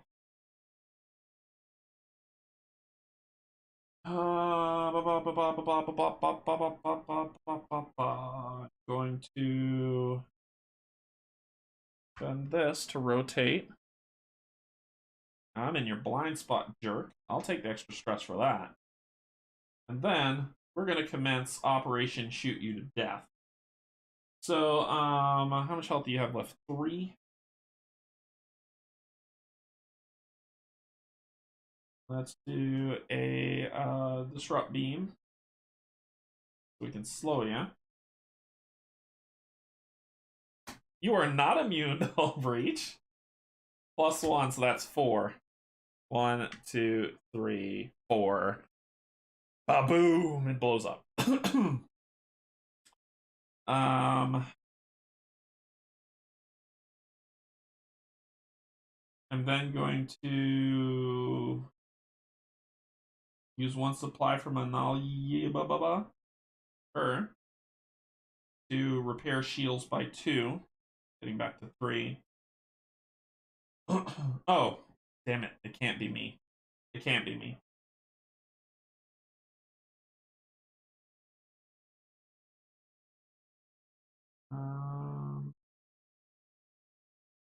There's nothing else I could do. I'm done. Alright. You're in the thick of crap. So let's get you out of the thick of crap. You got the one move I care about. So let's flank. 1, 2, 3, boom, boom. Perfect. We're gonna flank. 1, 2, 3, boom, boom. We're gonna rotate 1. And then ahem. You number 2 are not immune to I don't, that's not even point using that. We can radar jam you. I'm gonna target lock you.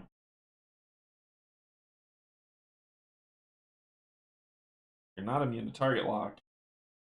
And then I am going to, it's the same amount. Let's not waste the supply. I'm just gonna blast you with advantage. -1 +2. There it is. So it is 2, 4 damage going to number 2. 1, 2, 3, 4. Hey. All right. So that's right. That's the fawns. That's the fawns in that ship. Every time he shoots, hey. All right. So number 1, the darts. So the darts are going to rotate, shoot, and then determine if they're going to move. Closest target's this one, not me anymore. Elite goes first. So the elite doesn't need to rotate. It's just going to shoot with armor pierce, but this is immune to armor pierce. So you just got to deal with what you got to deal with. Oh, and I forgot. I forgot to move that ship. Let's move it. So it says that it will, at the end of each round, roll a d6 and rotate and move the bank ship 2 hexes. So I rolled a 5, it's going to move southwest. So it's going to rotate 1, 2, and then move 2 hexes here. That's what was supposed to happen at the end round. Sorry about that. Now now the darts continue. So the darts will rotate.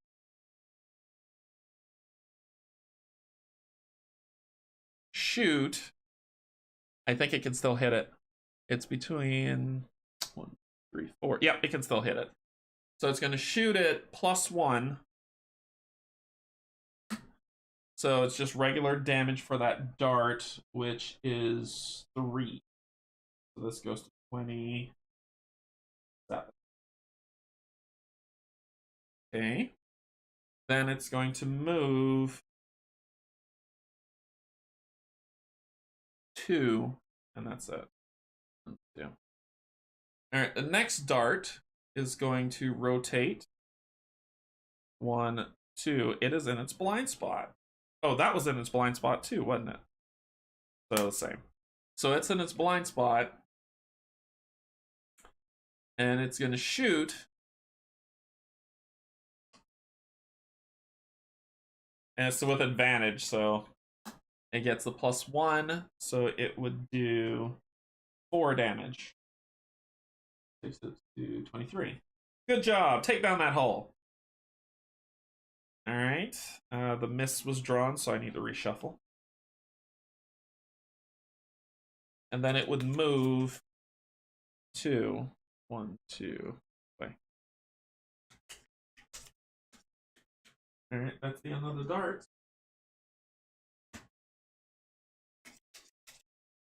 Next up is the Ronin Scouts. Yeah, I'm going to let them do the work, and I'm going to come in and kill them. Ronin Scout. Closest target is me. So it's going to rotate. 1, 2. Hit me with your best shot. Fire away. So it's going to fire. +1. That elites a 3, so that's a 4. 1, 2, 3, 4. Then it's going to move, and I need this because I don't want people crying about it. 1, 2, 3, so it goes there. That ends its turn. The ship is a 6. It's going to move northwest. 1, 2, 1, 2.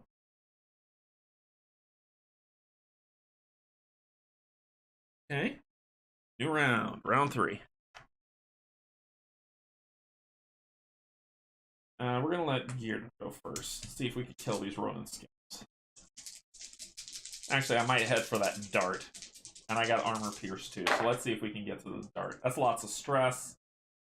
I could take a stress to re-roll it, but now they're one stress to re-roll 2. Let's do it. I'll take 1 stress to re-roll these. Please be moves. A move and a shoot. That might be okay. 1 stress instead of 2 is good. I could have used 1 to rotate, but we'll see. Use my last flank. 1, 2, 3. That'll flip me this way. No. I need to... Actually, I just need to rotate move. 1, 2, 3. Perfect. So I will spend a while to rotate. And then I'll spend this to move 3. 1, 2, 3. Perfect range for me to breach using one of these, using quick shot. For 3. I'm going to target lock you too. This target lock falls off. You can't be breached, but you dang sure could be target locked, number 2. So I'm going to target lock you for my last one. And I'm going to shoot you for advantage. 1, 2. So I'm hitting you for 4. Cuts through your shields. Number 2 for 1, 2, 3, 4. That's pretty. And you got target lock on you. Let's just try to see if we can shoot you. You still got target lock. So 1 damage going. That your shield. Just knock your shield down by 1. That one was a full. That ends my turn. Stop. Your turn.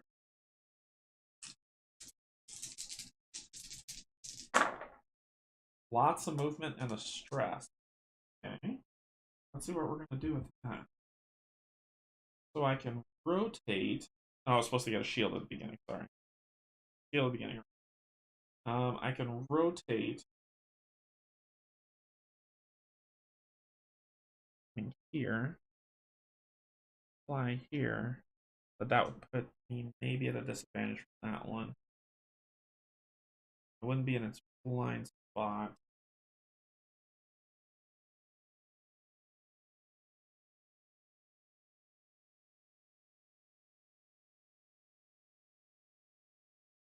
I could do my final interference to move 1, 2, 3. Then I could do the 1, 2 to turn and then shoot. Let's do that. So I'm gonna use my final interference.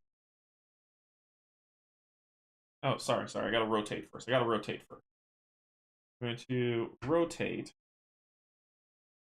Then I'm gonna use my final interference of 1, 2, 3 here.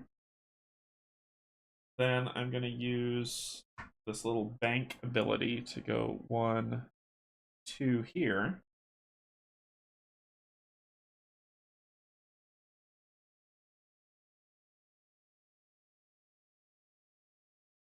You are not any of my line of fire.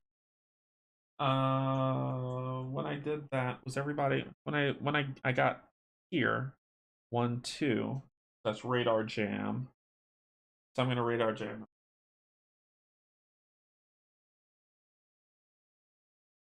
I'm not gonna use the stress. I don't want it. I don't have a shot with where everything is, so I'm just gonna hang right there. That'll end my turn. Okay.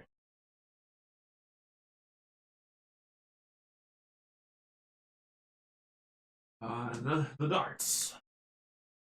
That's a hack. Hacks suck. Okay, so dart number 2's closest target is going to be the big ship because we're equidistant, but it has more hull than me. So it's going to turn, be right behind the big ship for an advantage. It's going to hit me. Oh, no, it's only one target. It's only one target. Hey, Canje. Gabriel says hi. He is over here chanting. Canje. Hey, Mike, what's going on? So he's going to shoot that. The Arnaut can be hacked. So let's see. It's only one. It's not. Oh, no, it's every target. It's every target in the range, which means he's also going to hit me. So he is number 2 is radar jam. So every shot's gonna be with disadvantage. So first the Arnaut misses the Arnaut. Second shot just gets +1 on me, which is 4. So 5. 1, 2, 3, 4, 5. Okay. And then he is going to move. So we'll turn it this way because that's where he's facing. And he'll do 1, 2, 3. That's where he's facing. Oh, and he hit me with the hack. Hack. What does the hack do? Rule book. Hack. I always got to refer to it. Increase stress by 1. So I get a missed card, shuffle my deck. And I'll shuffle that when the time comes. Okay, so next one, he is going to...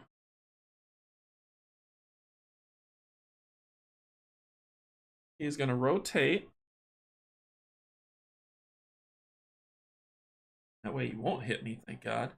And he is going to... He is going to shoot. This is just regular, so 0. Oh, wait. I was supposed to reshuffle this, right? Did you pull the miss? Yeah, I was supposed to reshuffle this before you drew that. Sorry.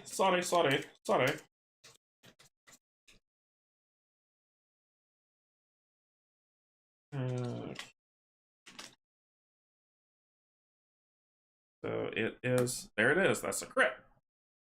So you critted on the big ship. You shoot for 3, so that's 6. So 1, 2, 3, 4, 5, 6. There we go. Down to 17. Keep it going, buddy. Keep it going. Keep doing what you're doing. All right, and then you're gonna move 1, 2, 3. Oh, they're so ripe for the picking. All right. So next up is the scout. All right, you are gonna rotate, shoot. All right, so first you're gonna rotate 1, 2. Then you're gonna shoot. You can't hit anybody. Then you're gonna move. I need this card. I'm sorry. You can't move that way. You can't sidestep that way. You're at the edge of the board. So it would be like doing this, and he can't move that way. So you can't move, but you can rotate again and shoot, but you don't hit anybody. Okay, ship 4. It's going to the south. Ah, it's fallen over. It's dead. So 1, 2, and then 1, 2, and that's where it'll be.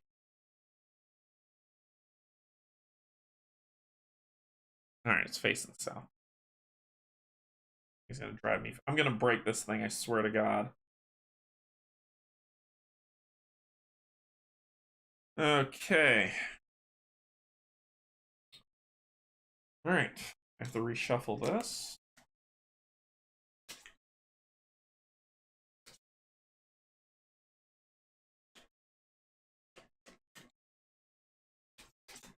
I'm on the fence with this game, awaiting ISS Vanguard as... Sorry, super tiny. Let me pull this up. I have it super tiny, but I got it big and old man eyes here. I'm on the fence on this game with this game, awaiting ISS Vanguard as well, and don't know if I want 2 big box space games at the time. Your thoughts on this game thus far? Larry, my thoughts on this game is that this game's a lot of fun.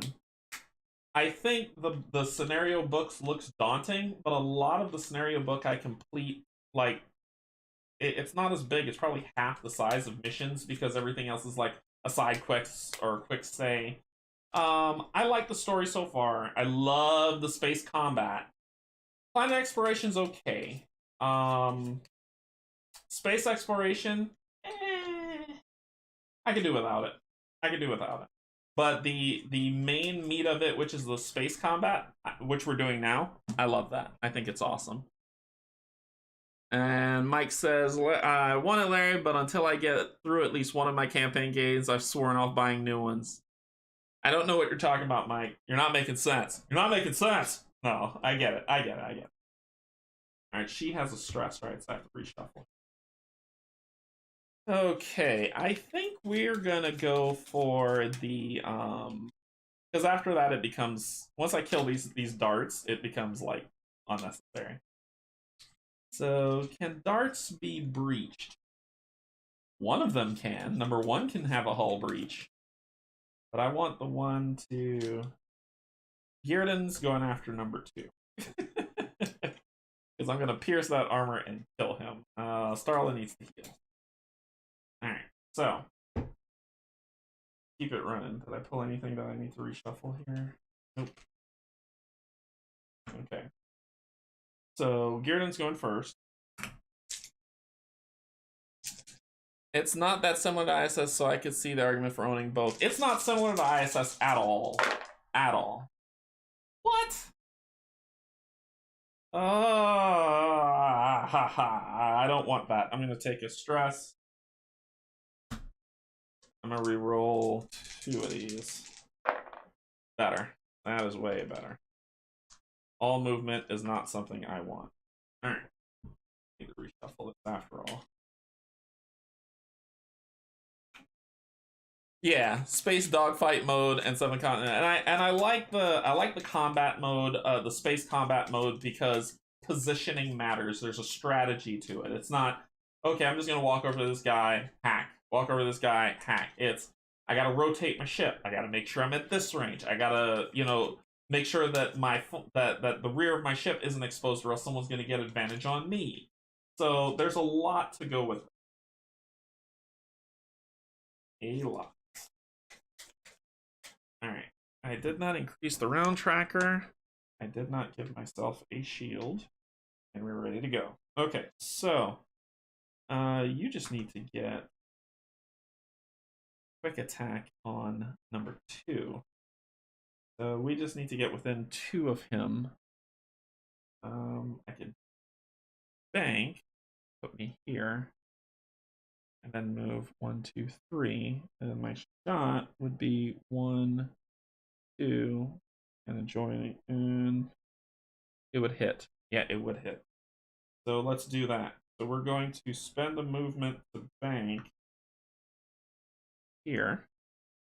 And I'm going to spend the other movement to move 3. 1, 2, 3. And then I'm going to use quick shot for 3. I don't have target lock, but I do have advantage because I'm in his rear. I do have advantage. Oh no! So this is advantaged. Take the 2 for 3 damage with the pierce. 1, 2, 3. He doesn't get hull breach because he's immune to it, and I went with the 0 over the -2. The next thing I'm going to do is I'm actually going to proton blast, and that should hit you and all your stupid friends. So it's 1 arc out. So 1 arc out. Arc out. I think I should hit you both. I'm going to use that to radar jam you both too. So that's but this one's not hull breach. But let's see how it goes. So advantage +2. That's 4. 1, 2, 3, 4. And you are both. You'll be radar jammed. And +2, I get to push you. Oh, it's with advantage. It's with advantage because it's in the rear. So it's just regular 2 on the shield. 1, 2. I gotta reshuffle this. Let's see. I backed both Stars of Akarios and ISS Vanguard. They look very different gameplay wise. Yeah, I got both of them too. So aside from the storybook, the planets seem pretty different to ISS. Yeah. Yeah, ISS, I feel like I want to compare ISS Vanguard to Unsettled more than I would this game. Like, what do they have in common? They're both space games. That's it. I think I would put ISS Vanguard and Unsettled in the same category.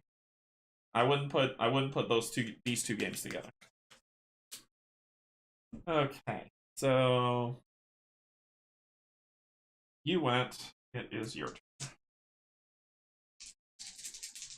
Do you have a pierce shot? You don't. You would have to. Has 1 stinking health left.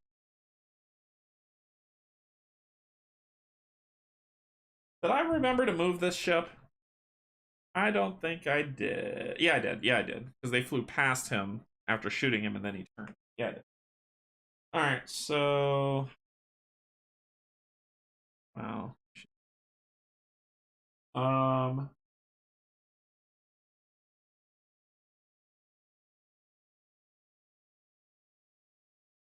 He thinks he's going to rotate here.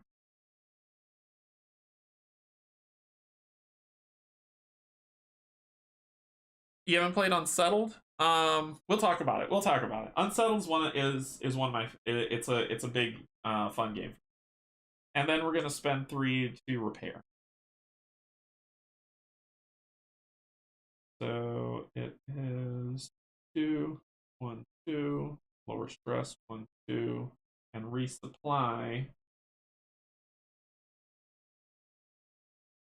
We'll do that.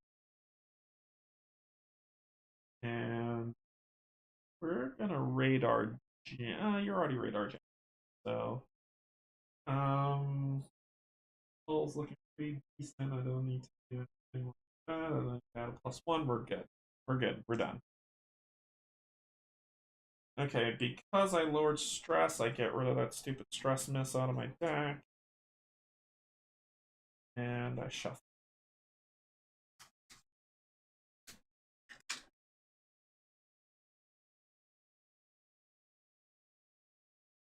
True, Larry. That's fair. That right there is that's spoken truth right there. That's cool. So you say I have so many campaign games. Kanji's doing a fantastic job showcasing this. It just isn't grabbing me. That is fair. If this game ain't for you, stay away from it. Don't even mess with it. Don't even pick it up. If it's like, okay, I'm just coming to hang out, chat and watching some playthrough, that's great. Do that. Yeah, don't buy the game if it's not blowing your skirt up, man. Just ignore it. Yeah, that is completely fair.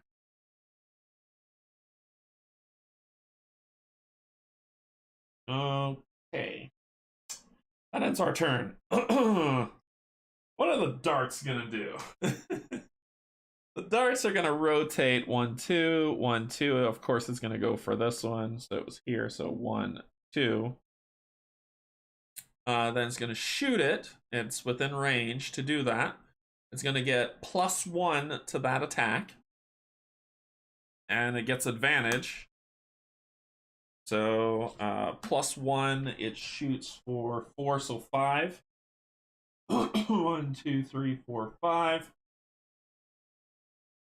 And that ends that turn. And then it's going to move. Oh wait, it was with disadvantage, right? It was with disadvantage. But it was with disadvantage, but it's at advantage, so therefore it would have just been that. Got it. Okay, then it's going to move. I get freaking yelled at by people. 1, 2, 3, turn. And that's that. The next ship's going to rotate. 1, 2. It's then going to shoot. It's a disadvantage, but it's at advantage, so therefore, then that would be the -1. So it would just be its regular 3 damage. 1, 2, 3. So they're at 9 hull. Keep it up, good people. Keep it up. Then it's going to move. 1, 2, 3. This way. I forgot. Oh no, I didn't. I didn't forget. I keep saying I forget to move the ship. Next up is the scout. Going to rotate. Doesn't need to. It's then going to move. It's then going to shoot. Can't hit anybody. It's going to move. 1, 2, 3. Then going to rotate. And it's going to shoot, and it can't hit it. That ship's just a mess. It's just a straight up mess. I show up and hang out all the time. I don't think Canje and I play very many of the same games. Kanji's just fun to hang out with. Oh, thanks, Mike. Thank you. Agreed. One of the few streamers that will take a big box heavy game for more than one shot. Yeah, thank you. Thank you so much. I appreciate it. Whoa. Making a fella feel all special. All right, so let's see where the big ship's moving. 6. So it's moving northwest. 1, 2. 1, 2. Boom. Okay. All right.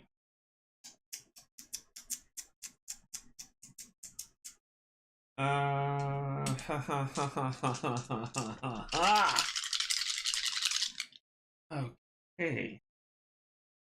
To me, a proton blast on both of them would just be beautiful. Or I could hit them with an interrupt beam. I would just have to rotate, fly 3, and then just hit them with an interrupt beam. I got it. I just have to. this has to happen. So let me just roll it. That's all I need. That is all I need. Alright, so you are going to rotate. 1, 2. Take a press. You're then going to move. 1, 2, 3. We're gonna interrupt beam for 3. And it gets advantage. So +1 or 0. So that is 4 damage. Coming to first you. 1, 2, 3, 4. Ba-boom! And then the other one, which is with advantage, crit! Woohoo! That is 6. 1, 2, 3, 4, 5, 6. And you are stewed. Alright, so then we reshuffle this. Oh, I love it. I love it so much. And we're going to lose our last shot to breach beam you. And number 1, oh look, you can be hull breach. Aw, oh, poor guy. Ah. Alright. Then it just comes down to a case of, attrition on this thing. So then we're going to use our last shot, the breaching shot. -1. Oh, it's with advantage. -1. So it's 2 damage plus hull breach. So 2 damage. 1, 2 plus hull breach. I killed them both in 1 turn. That makes me proud of myself. Alright, now your turn.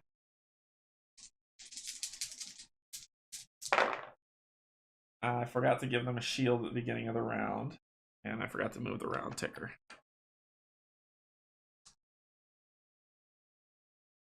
And you're dead next round, so I don't care about what you have to do. You're not even going to get a turn. No one cares what you think. Until this thing catches up, we can start screwing with this thing. So, I think I'm going to bank. I can't bank, can I? Oh, it's up and back, right? Up, back. So it would be up here or up here. Yep. So I can bank there. And then try Havoc.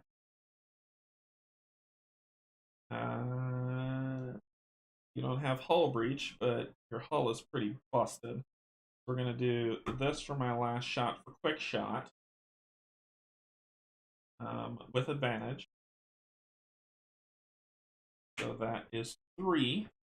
1, 2, 3. And then we're going to use this as my last shot for proton blast. Can't be. Oh. With advantage. I saw that miss pop up. Get that out of here. And that is 3. 1, 2, 3. That will end his turn, your turn. The dart's turn. As soon as the turn starts, hull breach hits. Boom, it blows up and dies. Because they had 1 health left. Okay, so you die. And the darts are no longer something I care about, but the scout's still alive. So let's see what the scout's doing. The scout is going to rotate. 1, 2, 3, 4, 5. Scout's then going to shoot 2. Doesn't hit anybody. Then going to move.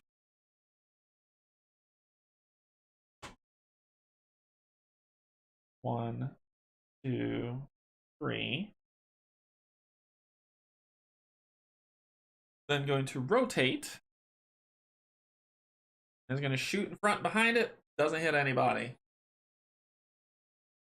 Alright. The shuttle. I roll a 5. It's going to go to the southwest.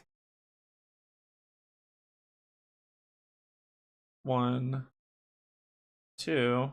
So it'll go southwest, which is here, so it's going to move here.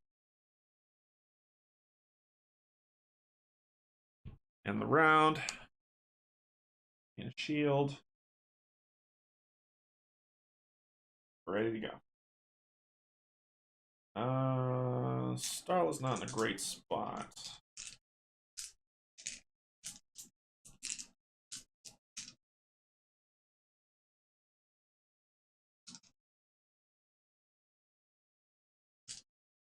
Okay. Starla's gonna go first.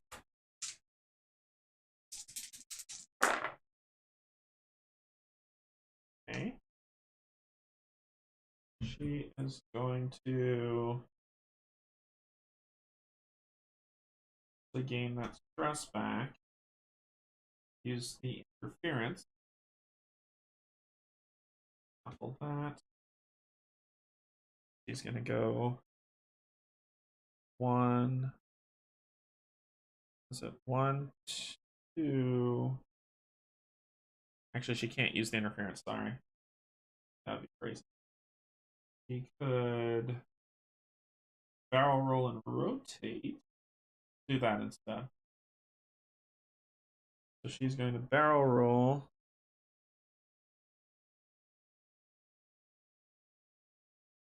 And rotate 1, 2. She did take the stress. You can then. I want to fly into that. Do this maneuver. 1, 2. You can then rotate 1. Then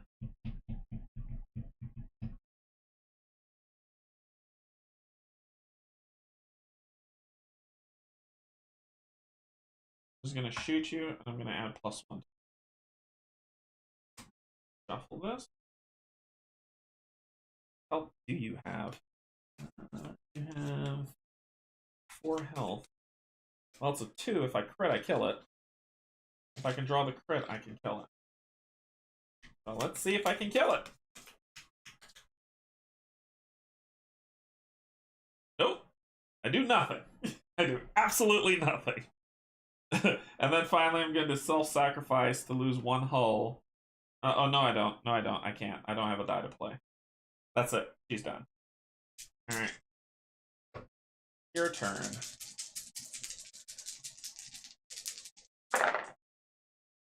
Just shooting central. I don't think there's any much I can do, so I'm going to just resupply for 3. So I'm going to get reduced stress by 2.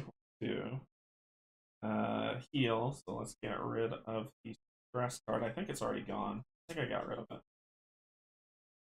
Yeah, because I drew it. Got rid of it, so I'll reshuffle. And get 2 supply. And away from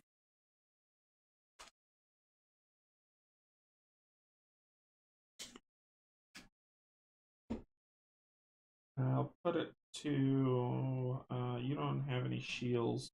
Your shields are almost gone, so I'll put it here. I'll put 1 here. And 1 on target lock. Actually, no, I'll put them both. And then I'm just gonna shoot you like regular folk do.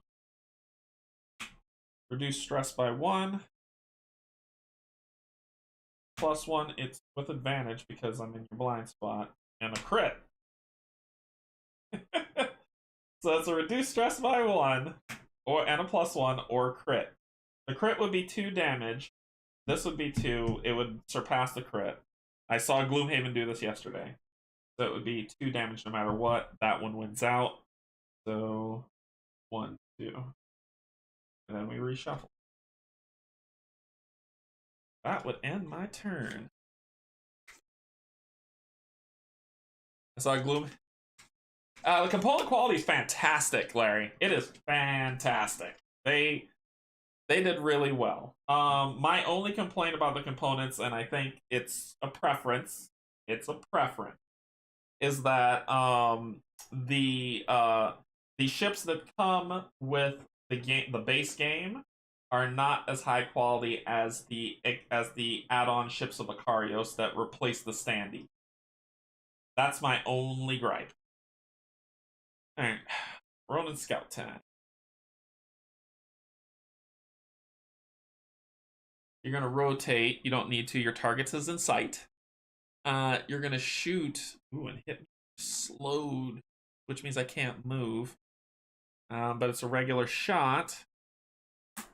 -1. You're shooting me for 3, so 2 damage. 1, 2. And then you're going to move 3. 1, 2, 3. That is the turn. And I am slow. I cannot move, but I can turn around and shoot you in the face. Okay. Then the ship gonna go to the northeast. 1, 2, 1, 2. So it's gonna be facing up at that point. This thing I hate. It's like I'm telling you, I'm gonna break it. It's going to break.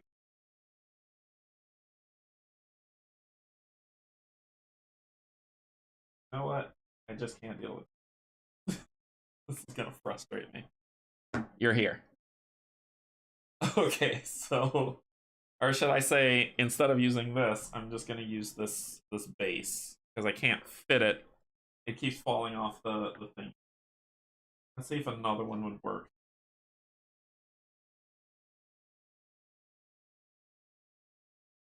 Doesn't. Tight fit.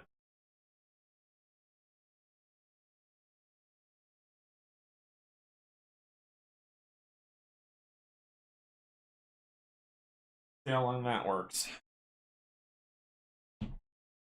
Okay, next round. Yeah, the shield. Starla is gonna go first.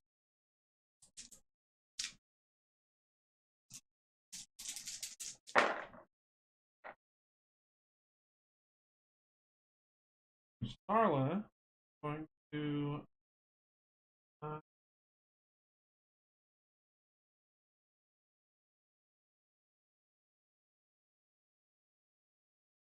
rotate. 1, 2. Maybe I should have moved before I rotated.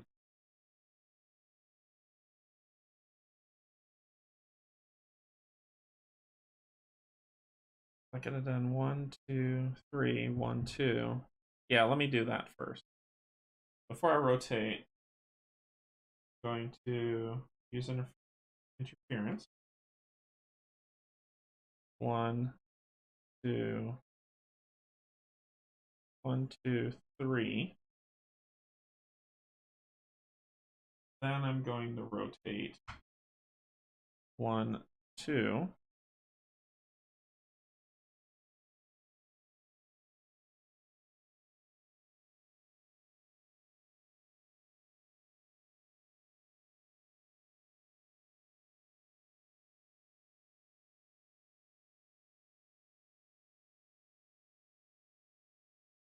I'll actually use a gunner for rotate.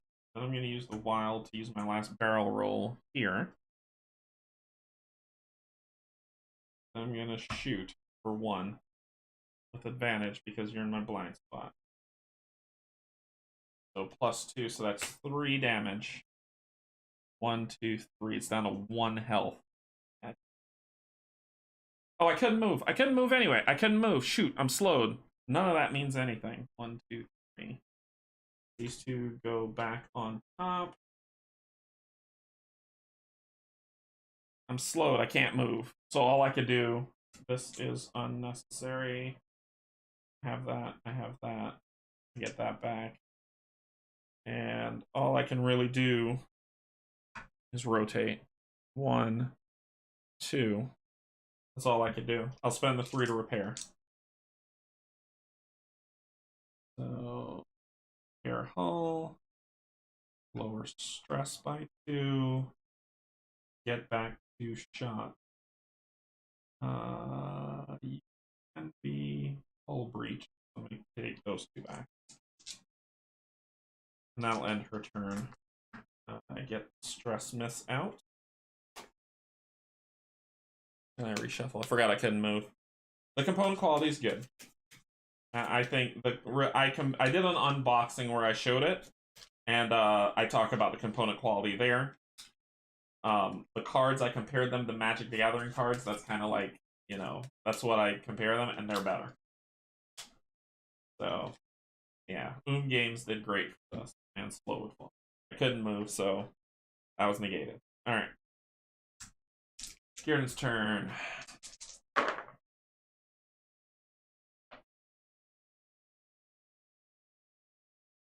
Well, we're just gonna turn and shoot this one guy. Why the hell not? 1, 2.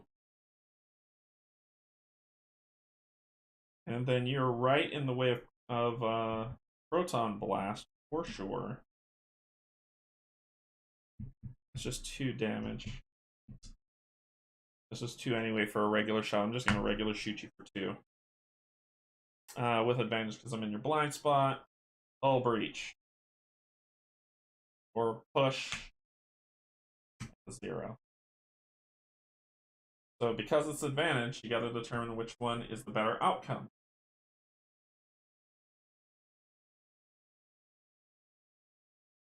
It would be this one.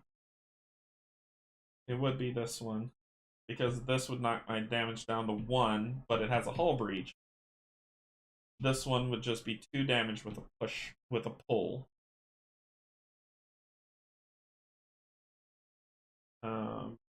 So it would be this one. It would be 2 damage. 1, 2. Pull towards me. Hull breach would have been better, but whatever. I got 1 die left. Can't do anything with that. I got nothing to do it with. Nope. Done. How is the save system? It's fine. They come with their own boxes. I'll show at the end. They come with their own boxes that you can put everything in, and then it's fine. So it's not hard to keep up. I do have complaints about that space area there, but we'll get to that in a second. All right, so Ronin Scout's gonna rotate. You're here 1, 2. You're not in my blind spot, but you still are gonna shoot me. 4. Oh man, for a crit. For 6 damage. I'm gonna damage a system for that and take a stress. I'm not taking 6 damage from you. Which one will I damage? I'll damage bank. Take a. No, I won't. No, I won't. I can take the 6. 1, 2, 3, 4, 5, 6. That's a nice hit you hit me with, and then you're gonna move 3. 1, 2, 3. I'm going to kill you next round, just to let you know that's coming. That ends your turn. Roll this. 3 is going to take you to southeast. 1, 2, to the edge of the board. Okay. After I kill the last ship, I'm just going to call the win because all I'm going to do is chase that thing down and keep shooting it until it dies. So, otherwise, what's the point? Okay, so around 8, you're going to gain a shield, Gern's going to go first.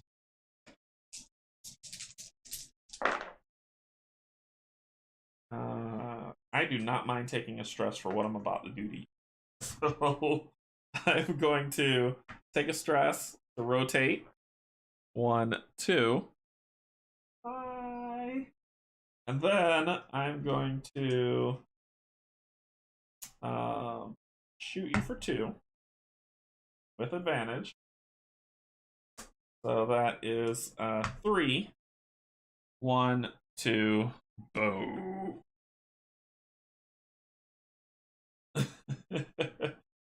And that ends that.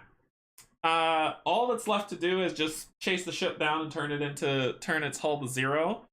I don't see the point of doing that.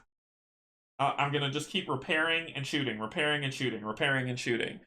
So it doesn't bolster me anything to go forward with this. So I'm gonna call a win. I'm gonna call this a victory.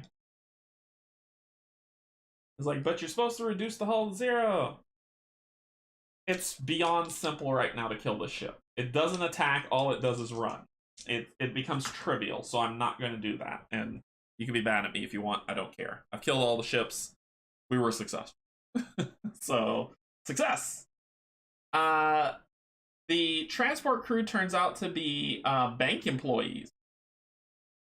They have no interest in dying for someone else's money, so they stay out of the way. Back on the Sparrow, there's discussion about whether it's worth leaving the sector with the money.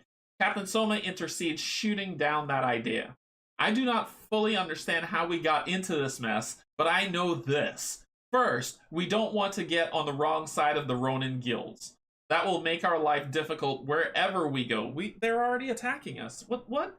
Second, this group could interfere with our efforts to get aid from the Urers. We will return the money, and that will be the end of it. Reward. We get Ronin number 2.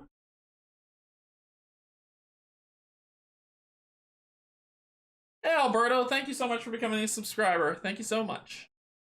We get a pilot skill.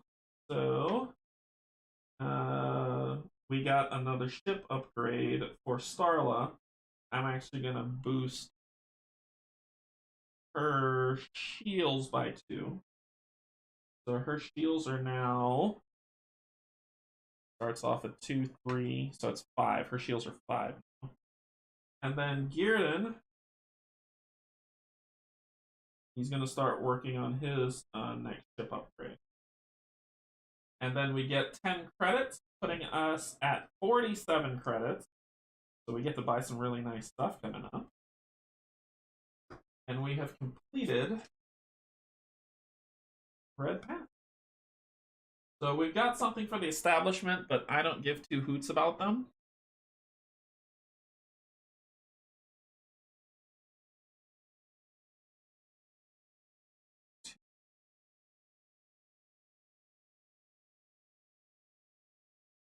So I don't know if this Scout 14 2.2, I think it is. I think now our next part of this mission is Scout 14 on 2.2. So now we need to take our findings back and get back to them, which is what we're going to do.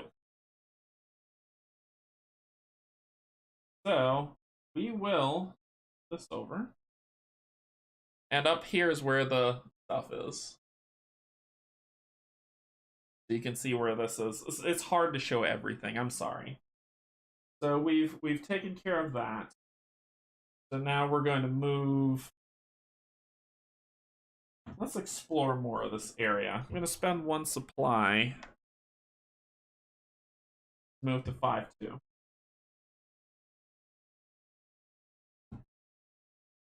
Which is open space.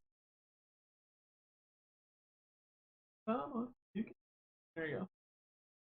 That's going to be here. We'll move down. I'll spend another supply to check out 58. I'll put a red cube on 58.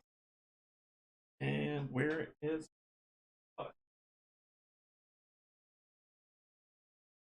I gotta see if we can at least do it first before I show you. Requirements that we don't have the company. Oh, okay.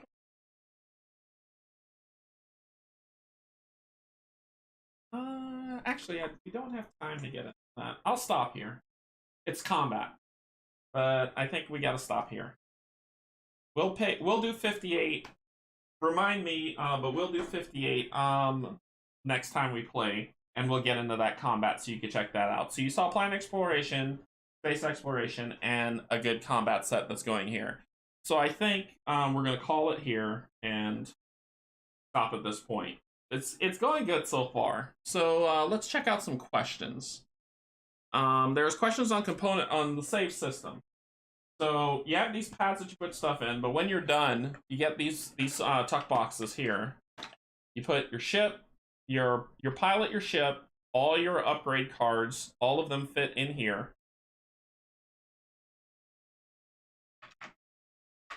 Okay.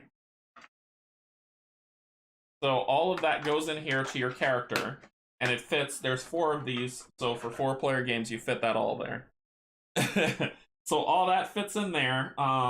Your sheet, your call sign sheet fits in there also, and everything that you need fits in there for where it goes. The only problem I have with the save system is this.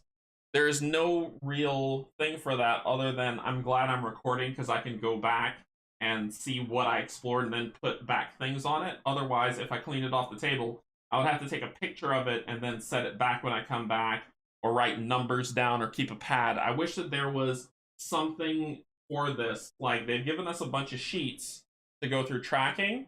I would like for there to be a tracking sheet for the systems and just have the numbers so you can scratch them off. Kind of like what you have here for this sheet. I think my ask to Games would be, give us another sheet, each system, and so we can scratch off what we've already done. So if we ever go back there, we can check this, say, did we do it? All right, we don't need to do that. I think that is a miss that could be done. The planet that we just came from, Farok, has a lot of errors that needs to get corrected. And other than that, everything else is fine.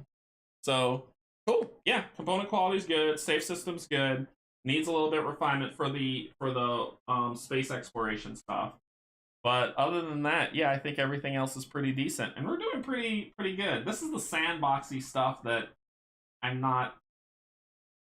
Keep me going. Like, when the game started in the prologue, we hit the ground running. We had to fight. We had to get out of there. We were always in danger. We were stressed out. We were doing a lot of really cool stuff. And then when we got to this system, it kind of petered out a little bit. So it's like, let's just walk around and figure out what the next step is. But I don't know what's happening, right? I want to get back more into the story, but I feel like I'm locked into this sandbox, open world, no direction thing, and it's kind of frustrating. Plus, I don't like that, like, trying to get rep with the sparks now is it's very difficult. So I want to see what happens with that. But anyway, that's all I got for today. That's all we got. So, cool.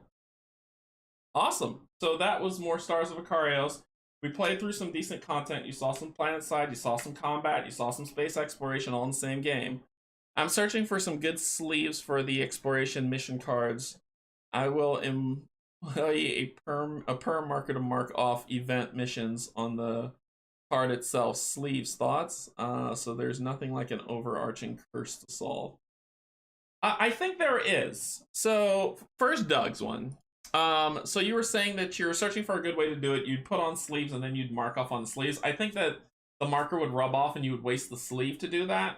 Honestly, I would either A, reach out to Brandon from Games and say, hey, can you do you got all these sheets here. Can you make one more sheet of all the systems and put all the numbers in them so we can scratch them off?